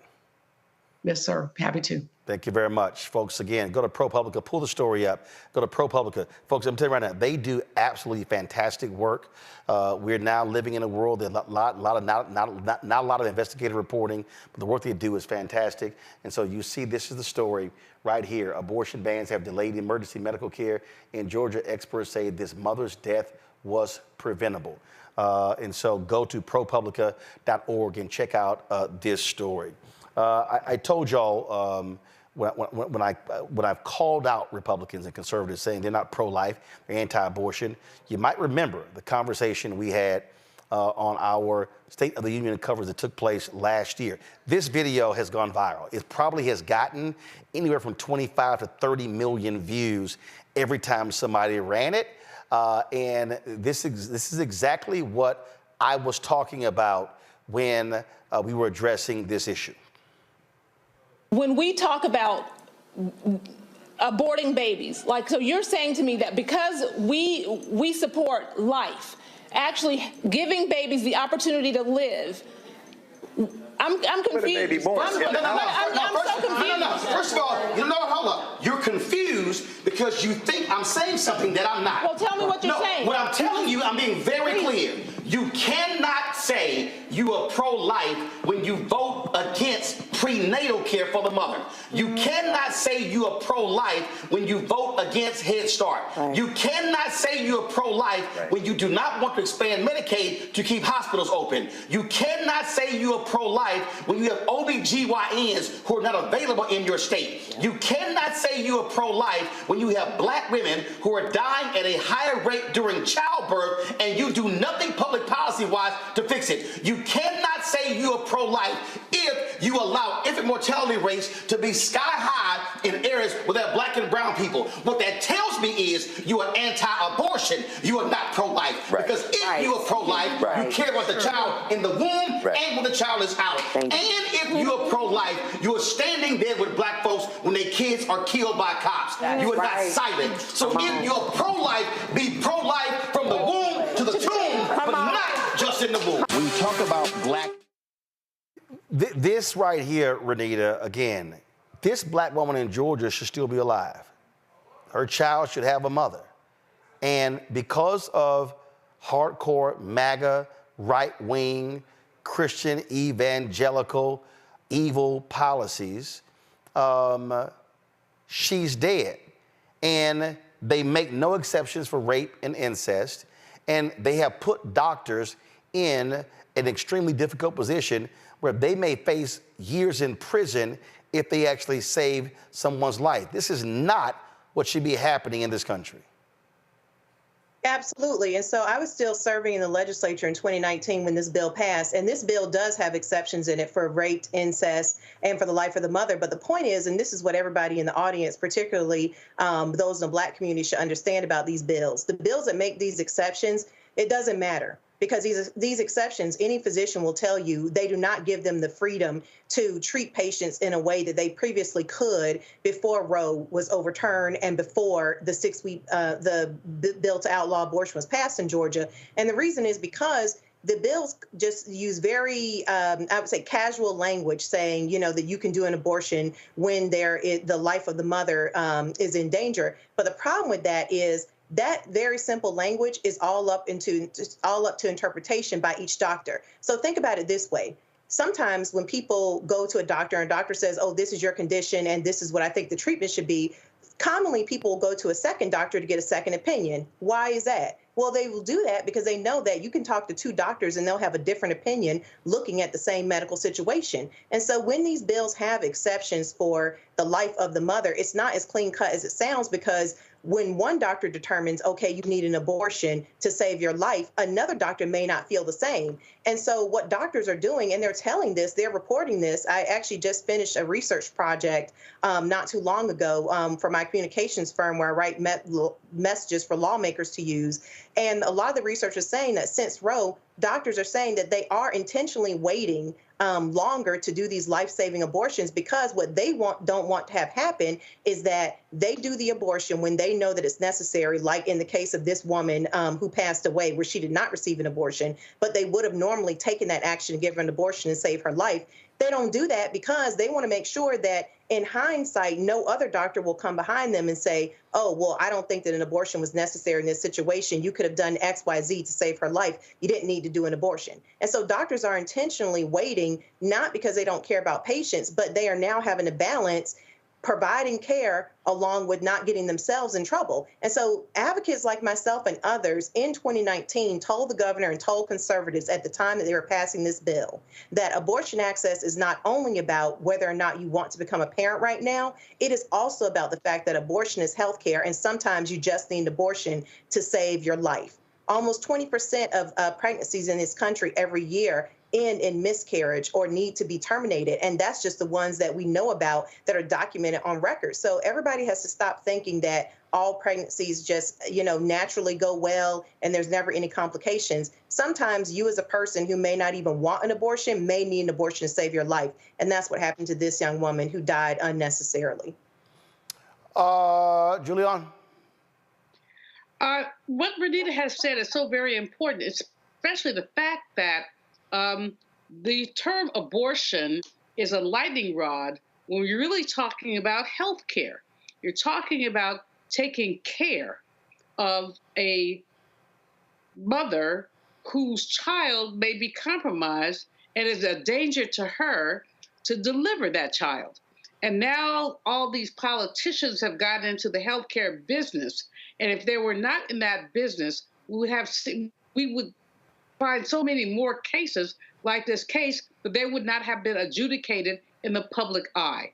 So this is a tragedy. We know it's a tragedy, but beyond it being a tragedy, it's a way that the crazy MAGA people get in someone's health care. We need to look at abortion, whenever it happens, and we should stop using the word abortion. It's a cessation of pregnancy. In other words, the pregnancy has to be stopped to save a mother's life. And in some cases, also to save a child's life. This is tragedy, and unfortunately, we know those people choose to politicize it, and it's wrong. Makongo? You know, it's really important, like you said at the end of your interview with her, that, you know, we need to support organizations like ProPublica that are doing stories like this, real investigative journalism, almost ties to what we were talking about with the Trump issue. The fact of the matter is that there are incredible people who are out there telling their story at the DNC and MSNBC and here and other networks. And some of them talk about being able to have the resources to be able to get this and get that. But others who come on say they don't have those resources. And this is one of those examples of stories that haven't made the cut because these are people who are already gone. And people are not speaking up for them because they weren't deemed worthy. This sister was in her 20s. And the fact of the matter is we are seeing in real time the consequences of these laws across the country. Because the fact of the matter is that 33% of women now live in a state that has some type of abortion law like this, but over 50% of Black women do. And so for those of us who really think that this is not an issue, it's just a matter of time before this comes to your door. And these stories are real. These are family members. These are people that we know. And Roland, I was in the room that night when you challenged that Republican sister. And at the end of the day, you are absolutely right. Language matters. I don't call them the right because they're wrong. We can't call them pro-life because they don't care about this woman. Like you asked the lady from ProPublica, anybody speak up from the Republican Party? So I got to ask the rest of y'all who are on the fence, who are considering not voting or not supporting Vice President Harris. You got women in your family. You got young women, daughters, nieces, wives, anything that they could be raped, different thing that could happen, and they can be in this situation. And they can affect. This could happen nationally if we don't take action now. It is now or never. We have to keep highlighting these stories. Indeed, indeed. All right, folks, hold tight 1 second. We come back 3 years ago. I called out Governor Christie to his face about how Republicans like him allowed Donald Trump to gain a foothold in American politics. We show this every year, so it's the third anniversary of it. It was actually on Thursday, but we're going to run that back for you. Plus, we'll pay tribute to Tito Jackson, who passed away at the age of 70. You're watching Roland Martin Unfiltered on the Black Star Network. Support the work that we do. Join our Bring the Funk fan club. Our goal is to get 20,000 of our fans contributing on average $50 each. That's $4.19 a month, 13 cents a day. Your dollars allow us to do this show. Of course, the other shows on the Black Star Network. Nobody is doing what we're doing. No other Black-owned media, not The Griot, not Black Enterprise, not Urban One, not Essence, not Blavity. None of these folks do what we do every single day, giving you the news that you're not hearing and the guests and the subject matter you're not getting anywhere else. So again, send your check and money order to P.O. Box 57196, Washington, D.C., 20037-0196. Don't forget, use alternate cash app, $ Uncle Roro Martin or $ BOKStarNetwork.com. There was a sister, Doris McKeever, Dolores McKeever. Her contribution was failed. And so, Dolores, if you could, you try to use $ RM Unfiltered, please use the other two. Same thing happened during the show to Kathleen Brizendine as well as Eugene Reed. And so they tried to make their contributions. Both failed because Cash App is capping number of daily transactions to an account. So please use this Cash App, $ Uncle Roro Martin, or $ BOK Star Network, or PayPal, R Martin Unfiltered, Venmo, RM Unfiltered, Zelle, Roland at RolandSMartin.com, Roland at RolandMartinUnfiltered.com. Download the Black Star Network app, Apple phone, Android phone, Apple TV, Android TV, Roku, Amazon Fire TV, Xbox One, Samsung Smart TV. And don't forget to get a copy of my book, White Fear, How the Browning of America is Making White Folks Lose Their Minds, available bookstores nationwide. We'll be right back. He told us who he was. Should abortion be punished? There has to be some form of punishment. Then he showed us. For 54 years, they were trying to get Roe v. Wade terminated, and I did it, and I'm proud to have done it. Now Donald Trump wants to go further with plans to restrict birth control, ban abortion nationwide, even monitor women's pregnancies. We know who Donald Trump is. He'll take control. We'll pay the price. I'm Kamala Harris, and I approve this message. IVF is a miracle for us because it allowed us to have our family.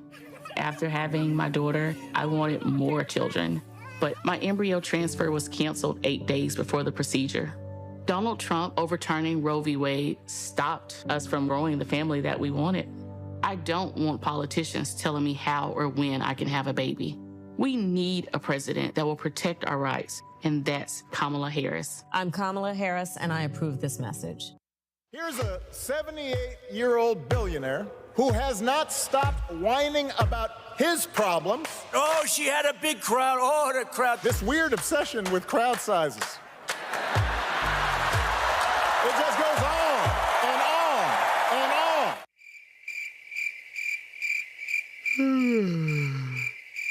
America's ready for a new chapter. We are ready for a President Kamala Harris. I'm Kamala Harris, and I approve this message. In 2016, Donald Trump said he would choose only the best people to work in his White House. Now those people have a warning for America. Trump is not fit to be president again. Here's his vice president.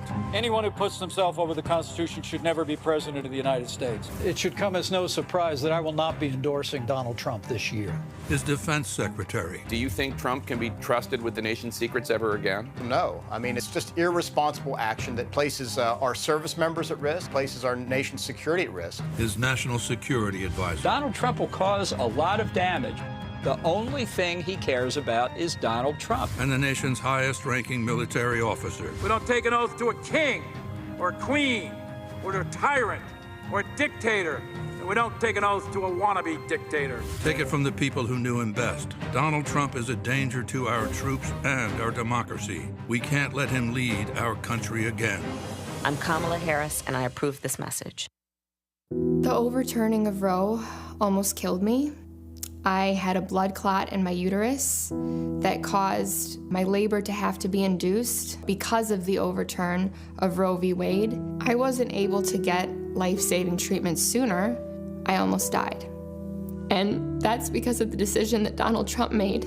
I was able to get Roe v. Wade terminated, and I'm proud to have done it. The doctors and nurses were afraid that if they treated me in the incorrect way, that they would be prosecuted for that. And that's appalling. Donald Trump says that women should be punished. Do you believe in punishment for abortion? There has to be some form of punishment. For the woman? Yeah. I believe that women should have reproductive freedom to make the choices about their own bodies. 4 more years of Donald Trump means that women's rights will continue to be taken away one by one by one by one. This has to stop because women are dying. I'm Kamala Harris, and I approve this message. Bruce Smith, creator and executive producer of the Proud Family, Louder and Prouder, and you're watching Roland Martin Unfiltered.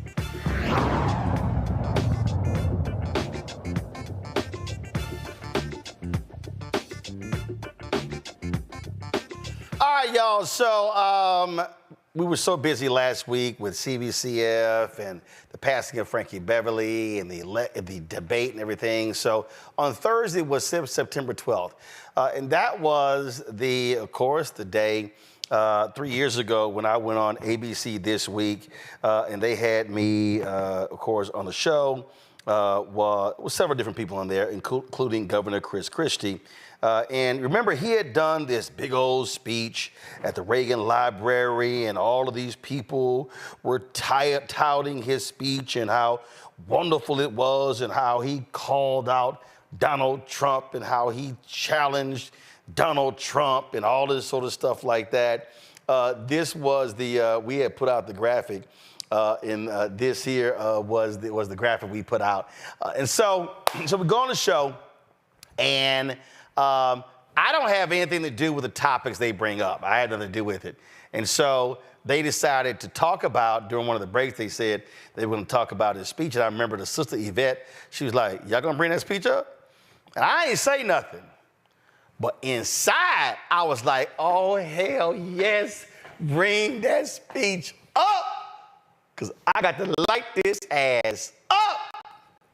Well, that's what happened. And let me tell y'all, when the show was over, my man Christie walked off that set like he had gotten beat with some baseball bats. He was red-faced. Man, I found out 2 days later, he went to the ABC execs, said this was an ambush. First of all, how's it an ambush? You're a contributor, and I'm a guest. Y'all picked the subjects. I had no control over that. He just got mad because I ate that ass up, and it trended for 4 days. Got 1 million views in 24 hours, and it was trending literally 4 days later. So y'all, ABC this week ain't invited me back since. I have not been on ABC this week since this happened 3 years ago. But this is also why you got to say what you got to say, because you know what? It ain't guaranteed they're going to invite you back anyway. So this is what happened 3 years ago on ABC This Week. Christie, he was referring, of course, to former President Trump, also went to a police station in New York yesterday, complained again about the rigged election. You gave a major speech at the Reagan Library this week where you said it was time to face the realities of the 2020 election, renounce the conspiracy theorists and the truth deniers. So you're on a collision course with former President Trump. No, I'm on a course to try to make sure that my party remains rather relevant in the political conversation in this country. Maybe it becomes. You're seeing more and more Republicans are now saying they're buying in to the conspiracy theorists. In the end, I do think that it's moving in the other direction. I think it'll continue to move in the other direction. And what that speech was all about was to repeat what I said with you on election night. You know, at 2:30 a.m. on election night, when the president made the speech that he made, President Trump made the speech that he made, I said it was unfounded and that there was no evidence of anything like what he was talking about, and he needed to stop. And I've consistently said that since then. It's taken hold among Republicans. It's taken hold among some Republicans, George. But I think what you're seeing over the course of time as this continues to move past election night and the emotion of an election is that more and more people are saying that that's not true. And by the way, it's also incumbent upon all of us in the party who don't believe it's true to speak out. Because you're not going to convince everybody overnight. The same way we're having the conversation about vaccines, and you're not going to convince certain people of certain things. I can't tell you how many conversations I've had with friends of mine who are smart, good people who aren't vaccinated. So are you getting blowback? I mean, listen, a little bit, but much more praise than blowback for the speech. And so, but in the end, that's not why I gave the speech, to either get praise or worry about blowback. You say what you believe. That's what I try to do here every week when I'm on. And I said what I believed on Thursday night, and it's what I'm going to continue to believe. I just think for 4 years, we watch Republicans either be silent or be complicit in the building of the monster that is Trump. And even post-Trump, there are still Republicans who are bolstering him, supporting him. So I feel like too little, too late. The reality is real leadership is stepping up to the man at the time he was in the seat and saying that we won't budge. And there was none of that. And unfortunately, I don't know what the future of the Republican Party is. There's so many folks who are now swinging closely. We think about the 47 states that have legislation trying to keep people from voting based on the big lie that we know was not true. We think about January 6th and the insurrection that happened on the structure of democracy itself and democracy. And there are Republicans who don't want to have an investigation into that. So this Republican Party is way far gone. And unfortunately, too little, too late. Hold on. I want to get another Republican perspective here from Sarah. They're seeing debate there. Chris believes the party's over time moving in this direction. Yvette disagrees. I think that perhaps we will finally see what we didn't get to see in 2016, where there were 17 candidates, nobody dropped out so that you could have the one-on-one versus Donald Trump. Perhaps it looks like Donald Trump is going to run again. We're certainly told that by all of his advisors and by all accounts from him. If it is Christie versus Donald Trump in the Republican primary, Republicans will have a choice. And certainly Donald Trump is in some ways at his weakest that he's been since he left the White House, and in other ways, certainly what he has said and Trumpism has picked up within the party. It will be up to Governor Christie to make the case that there is somewhere else to go. But I do think if Trump runs, he may be alone in that lane, and that could be helpful. I'm sorry. Republican Party, they made their choice. Yes. And I appreciate the speech, Governor, but the reality is this. You have to admit, Sarah, you have to admit the role that you played in putting the person in leadership who is driving conspiracy theories. It's one thing to condemn them after the fact, but you have to own up to the role that you played in putting the person in power. The time we both ran campaigns against No. Let me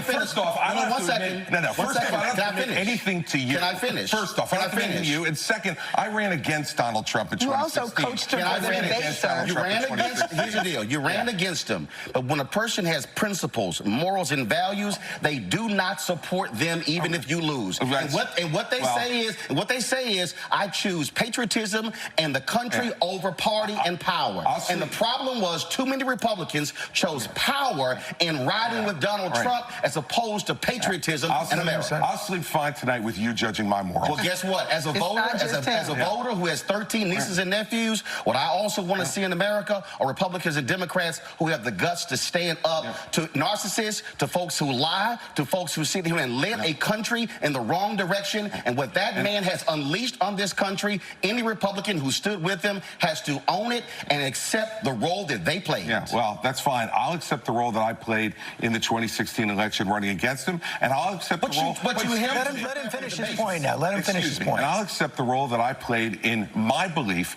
that Hillary Clinton was not the right person to be president. We all get to make choices, Roland, in this democracy. I made my choice. I'm on record of my choice, and I'm not walking away from my choice. But it does not preclude me from being able to be critical when the person that I did support does things that I am against. And so this false choice that you're trying to set up, it's a false choice, and one that the American people are not going to buy either. Roland, let me just press one other point.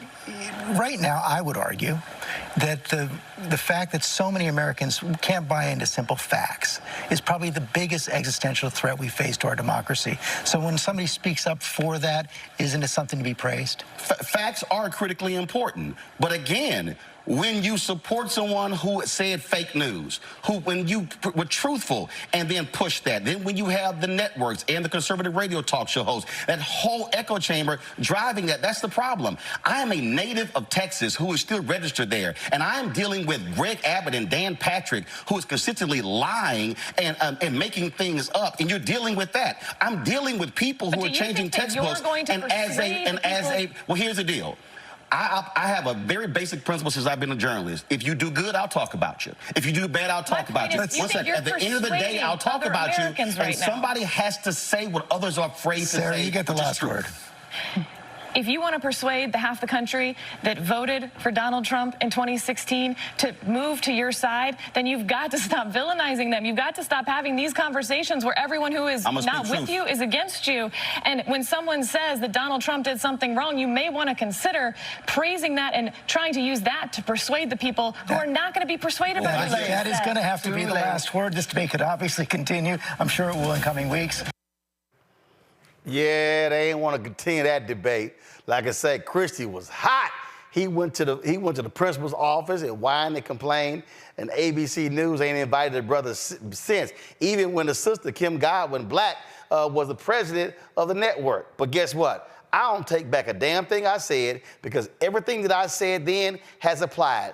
In the 3 years since that took place on September 12, 2021, Everything I said has come true. You Republicans are standing with this thug. You got Chris Sununu, the governor of New Hampshire, who was ripping him during the primaries, standing right now supporting him as well. This is what many of them do. They fall in line, and bottom line, Congo, this is their fundamental problem with the Republican Party. They do not have any guts whatsoever. Yeah, absolutely right. And to be quite honest, your other clip that you played on abortion, that's also something that's also aged pretty well. I mean, you got all the classics. And when they have the same repeat playbook, we have to make sure that we're repeating it, because they win off of repetition. And they believe that if they just keep saying something long enough, that people are going to start believing it. And so when I see people tell you, Roland, oh, why are you wasting your time on this person or that person? It's because of the fact that you have to counter it. Because when people look up their speeches and all of this other ignorant stuff, you're going to be right there on the play next. And the fact that there hasn't been enough fact checking, there hasn't been enough countering these folks in real time, it's how they get over. It's how they continue to get over. And so in every space, whether we're in media, whether we're in our universities, whether we're in our workspaces, whether we're in our social media spaces, when we know the truth, we have to call it out, because unfortunately, hearing it from one of us might be the first time these guys actually hear the truth. So many people are in their ecosphere and in their own little silos, and we have to continue to call out this nonsense, because really, I believe, look at Christie. I mean, he's probably going to be endorsing Kamala soon. And these guys ain't never going to apologize to you. They're never going to say Roland was right. But, hey, we just got to keep putting it out there and let the facts speak for themselves, because nobody can say that Black America didn't warn y'all about what was coming. Look where we are now. It was funny, Julian, because after that, I swear in 22, 23, Christie was sounding like me. He should have said, my bad. You were right, Roland. I should have stopped being defensive and said you were right. And so, I mean, literally, ever since then, he been sounding the same way. I'm like, hashtag, we tried to tell you. You know, Roland, first of all, you were looking good on that the shot. I like the little outfit you had on. Well, you know, I had to hit him with the gray and white pinstripes and the fuchsia. You know, because you know I can't wear them bland ass, them boring ass blue and black suits. I can't do that. But you look good. I'm gonna give you props. You look good, and you got off of the gold and black spit that you often. Don't hate Alpha reigns supreme even over deltas. Go ahead, make your comment before I cut you. Go ahead, make your comment. Okay, let's move on to the politics. Christie, all of them are crazy. They're all kissing the ring, and the ring is the devil's ring. And everything you said is correct. These Republicans, and many of them know better. We know many of them. We talk to them offline. They say, "Oh, blah blah blah blah," but online, they are in formation with the Trump nonsense. And that's the problem, is that there is no integrity in the Republican Party, none whatsoever. So they will go along, they will kiss the ring, kiss the feet, kiss the butt, just kiss, because they want to stay relevant. The relevance would be if Republicans would unite and say, this is not who we are. Over the years, next Sunday I'll be 71, praise the Lord. I've been doing politics since I was 18. So it's 50 plus years of doing politics. I've had Republican friends and colleagues and great people in my life, but I've never seen this level of acquiescence that you know the devil, you call the devil privately, but then publicly you say, oh yes, we're going to support him. And that's where we are. But you called it, it's correct. Christie used to be thought of as a good guy. There are a whole lot of them who used to be thought of as good guys, but now they want to be at the table. They want to have an opportunity, and in having the opportunity, what they really want to do is to kick the American people in the hind parts. That's what's happening. Listen, Renita, you got some people who are upset. All right, we lost Renita's signal there. And here's the whole deal. You got some people out here who are upset that Dick Cheney endorsed Vice President Kamala Harris. And, oh man, this warmonger. Okay, I don't like Dick Cheney. But even a Dick Cheney is saying that I believe in the Constitution so much that this man cannot, under any circumstances, be back in the Oval Office. So I don't have a problem with a Dick Cheney endorsing a Vice President Kamala Harris and the Governor Tim Walz. I don't have a problem with the number of former Reagan officials that have come out. I don't have a problem with 200 people who served under Trump endorsing Vice President Kamala Harris, because they are speaking to exactly what I was saying 3 years ago, that there comes a time when you have to make a decision, and that is, do I have morals, values, principles, and ethics? Do I care more about patriotism, the Constitution, and the country over party and power? And so these are individuals who do not support Vice President Kamala Harris and her policies. But they are making a judgment by saying that this thug, this grifter, this trash of a human being, Donald Trump, should never be allowed not only back in the Oval Office, he shouldn't drive by the Oval Office. He shouldn't fly over the White House. This man should not get intelligence briefings. None of these things should happen because he is corrupt and dangerous to this country. And so I have no problem with with Republicans, people who are still Republican, say, I cannot do it. What I was talking about there was, Renita, was the likes of Bill Barr, who would sit in interviews and trash Trump and talk about him in a negative way, and then get to the end, yeah, I'm gonna still vote for him. What the hell was all you just told me? And that's my point. There is a time when you say that the country and the Constitution is more important than my party. Yes. Roland. No, Renita. No, hold up. Renita's back. Renita. Okay, cool. Disconnect around why they can say so many bad things about Trump and then say that I'm going to vote for him is because Trump is still doing the number one thing that they want, which is which is that he advances white supremacy. And so to me, it is no secret that they can all go and list out everything they hate about him, but they still know and that he's doing one thing that's still consistent, is that he is advancing white supremacy, and that is what their vote is based on. It's not based on upholding the Constitution. It's not based on upholding democracy. It's not based on having a country that is not facing civil unrest. It's not based on any of that. It's just based on advancing white supremacy. And so that's what they like about him. He will continue to do that. And that's why I don't give all this credit to Republicans who are now suddenly saying, oh, I can't stand with Trump. Because where were you? Black people said from the beginning when Trump came down the escalator in 2016 that this would be bad for the country. Trump would be bad for the country. This was not a good idea. They did not listen. They didn't listen to anybody who understood the level of attack that he was going to level against most of the country. They stood with him because, as Dr. Malveaux said, they want to be relevant. That's still the case. And as long as he continues to advance white supremacy, they are with it. Well, I have no problem saying that the decision they make today is smart. Like I said, I called Christie and others out saying, you played a role in this, but as some folk finally woke up and found Jesus, I'm not gonna complain about when they were in the club and when they were drinking and they were smoking. So I can fully accept that. Quick break before we come back and pay tribute to Tito Jackson, who passed away at the age of 70. We'll be back in a moment.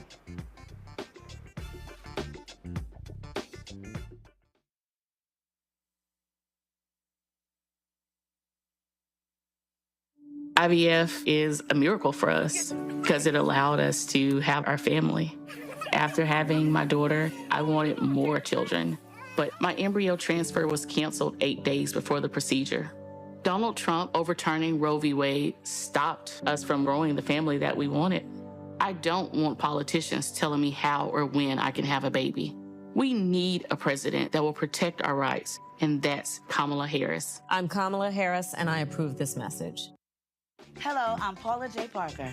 Trudy Proud on the Proud Family. I am Tommy Davidson. I play Oscar on Proud Family, Louder and Proud. Hi, I'm Jo Marie Payton, voice of Sugar Mama on Disney's Louder and Prouder, Disney Plus. And I'm with Roland Martin on Unfiltered.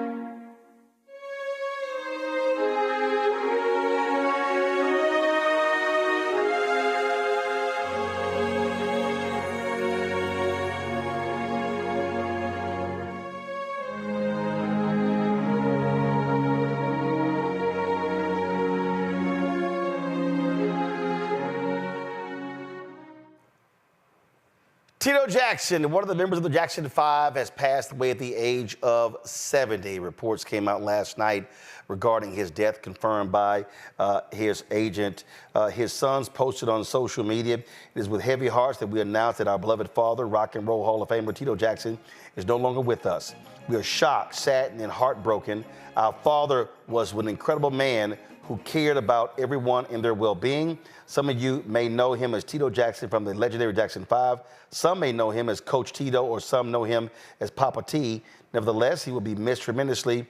It will forever be Tito time for us. Please remember to do what our father always preached, and that is love one another. We love you, Pops, your boys, Taj, Terrell, and TJ. Of course, the Jackson 5 included brothers Jackie, Tito, Jermaine, Marlon, and Michael. They were inducted to the Rock and Roll Hall of Fame in 1997. They produced several #1 hits in the 1970s, including ABC, I Want You Back, and I'll Be There. Also, folks, according to different reports, Tito Jackson was driving from California to New Mexico and suffered a heart attack as he was driving. Maybe if it wasn't for Tito Jackson, there would be no Jackson 5 because he was the one who defied his father, who played his guitar. This is what he said in an interview.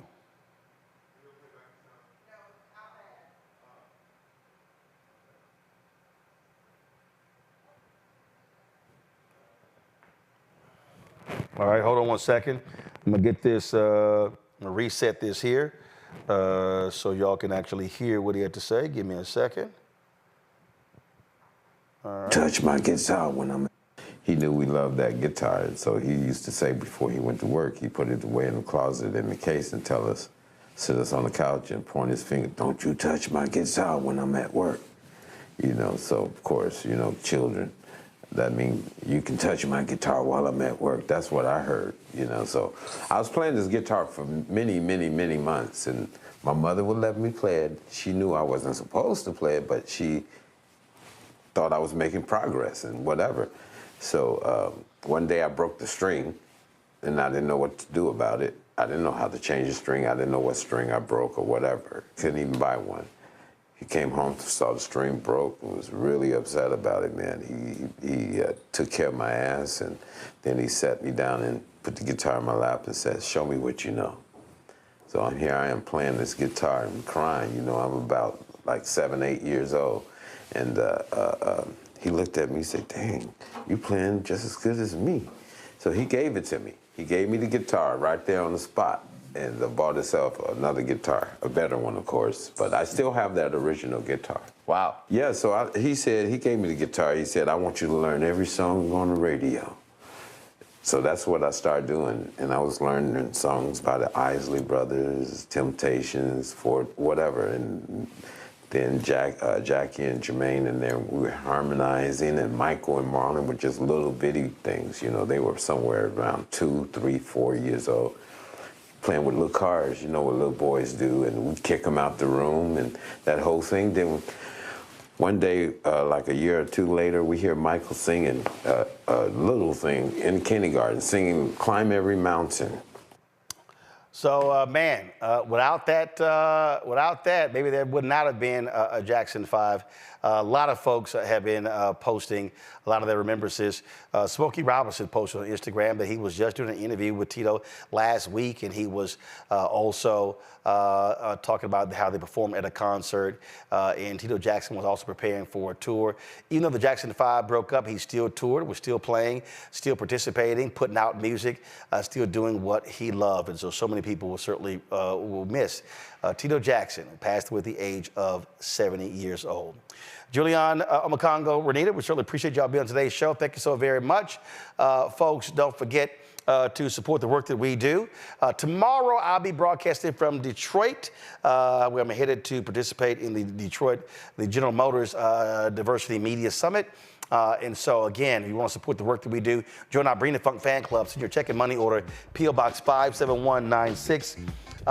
Cash App, first of all, P.O. Box 57196, Washington, D.C., 20037-0196. Cash App, $RM Unfiltered. But if that's not working, use $, Uncle Roro Martin, or $BLK Star Network. Let's get an actual graphic with all three of those Cash Apps on it so we can use that. PayPal, R Martin Unfiltered. Venmo is RM Unfiltered. Zelle, Roland at RolandSMartin.com, Roland at RolandMartinUnfiltered.com. Download the Black Star Network app, Apple phone, Android phone, Apple TV, Android TV, Roku, Amazon Fire TV, Xbox One, Samsung Smart TV. And be sure to get a copy of my book, White Fear, How the Browning of America is Making White Folks Lose Their Minds, available. Bookstores nationwide, Ben Bella Books, IndieBound, Barnes & Noble, Amazon, Target. You can also download the audio version. Yes, I read it right there on Audible. Folks, I'll see y'all tomorrow. Holla! Black Star Network is here. Oh, no punch! I'm real revolutionary right now. Thank you for being the voice of Black America. All momentum we have now, we have to keep this going. The video looks phenomenal. See, this difference between Black Star Network and black-owned media and something like CNN. You can't be black-owned media and be scared. It's time to be smart. Bring your eyeballs home. You dig?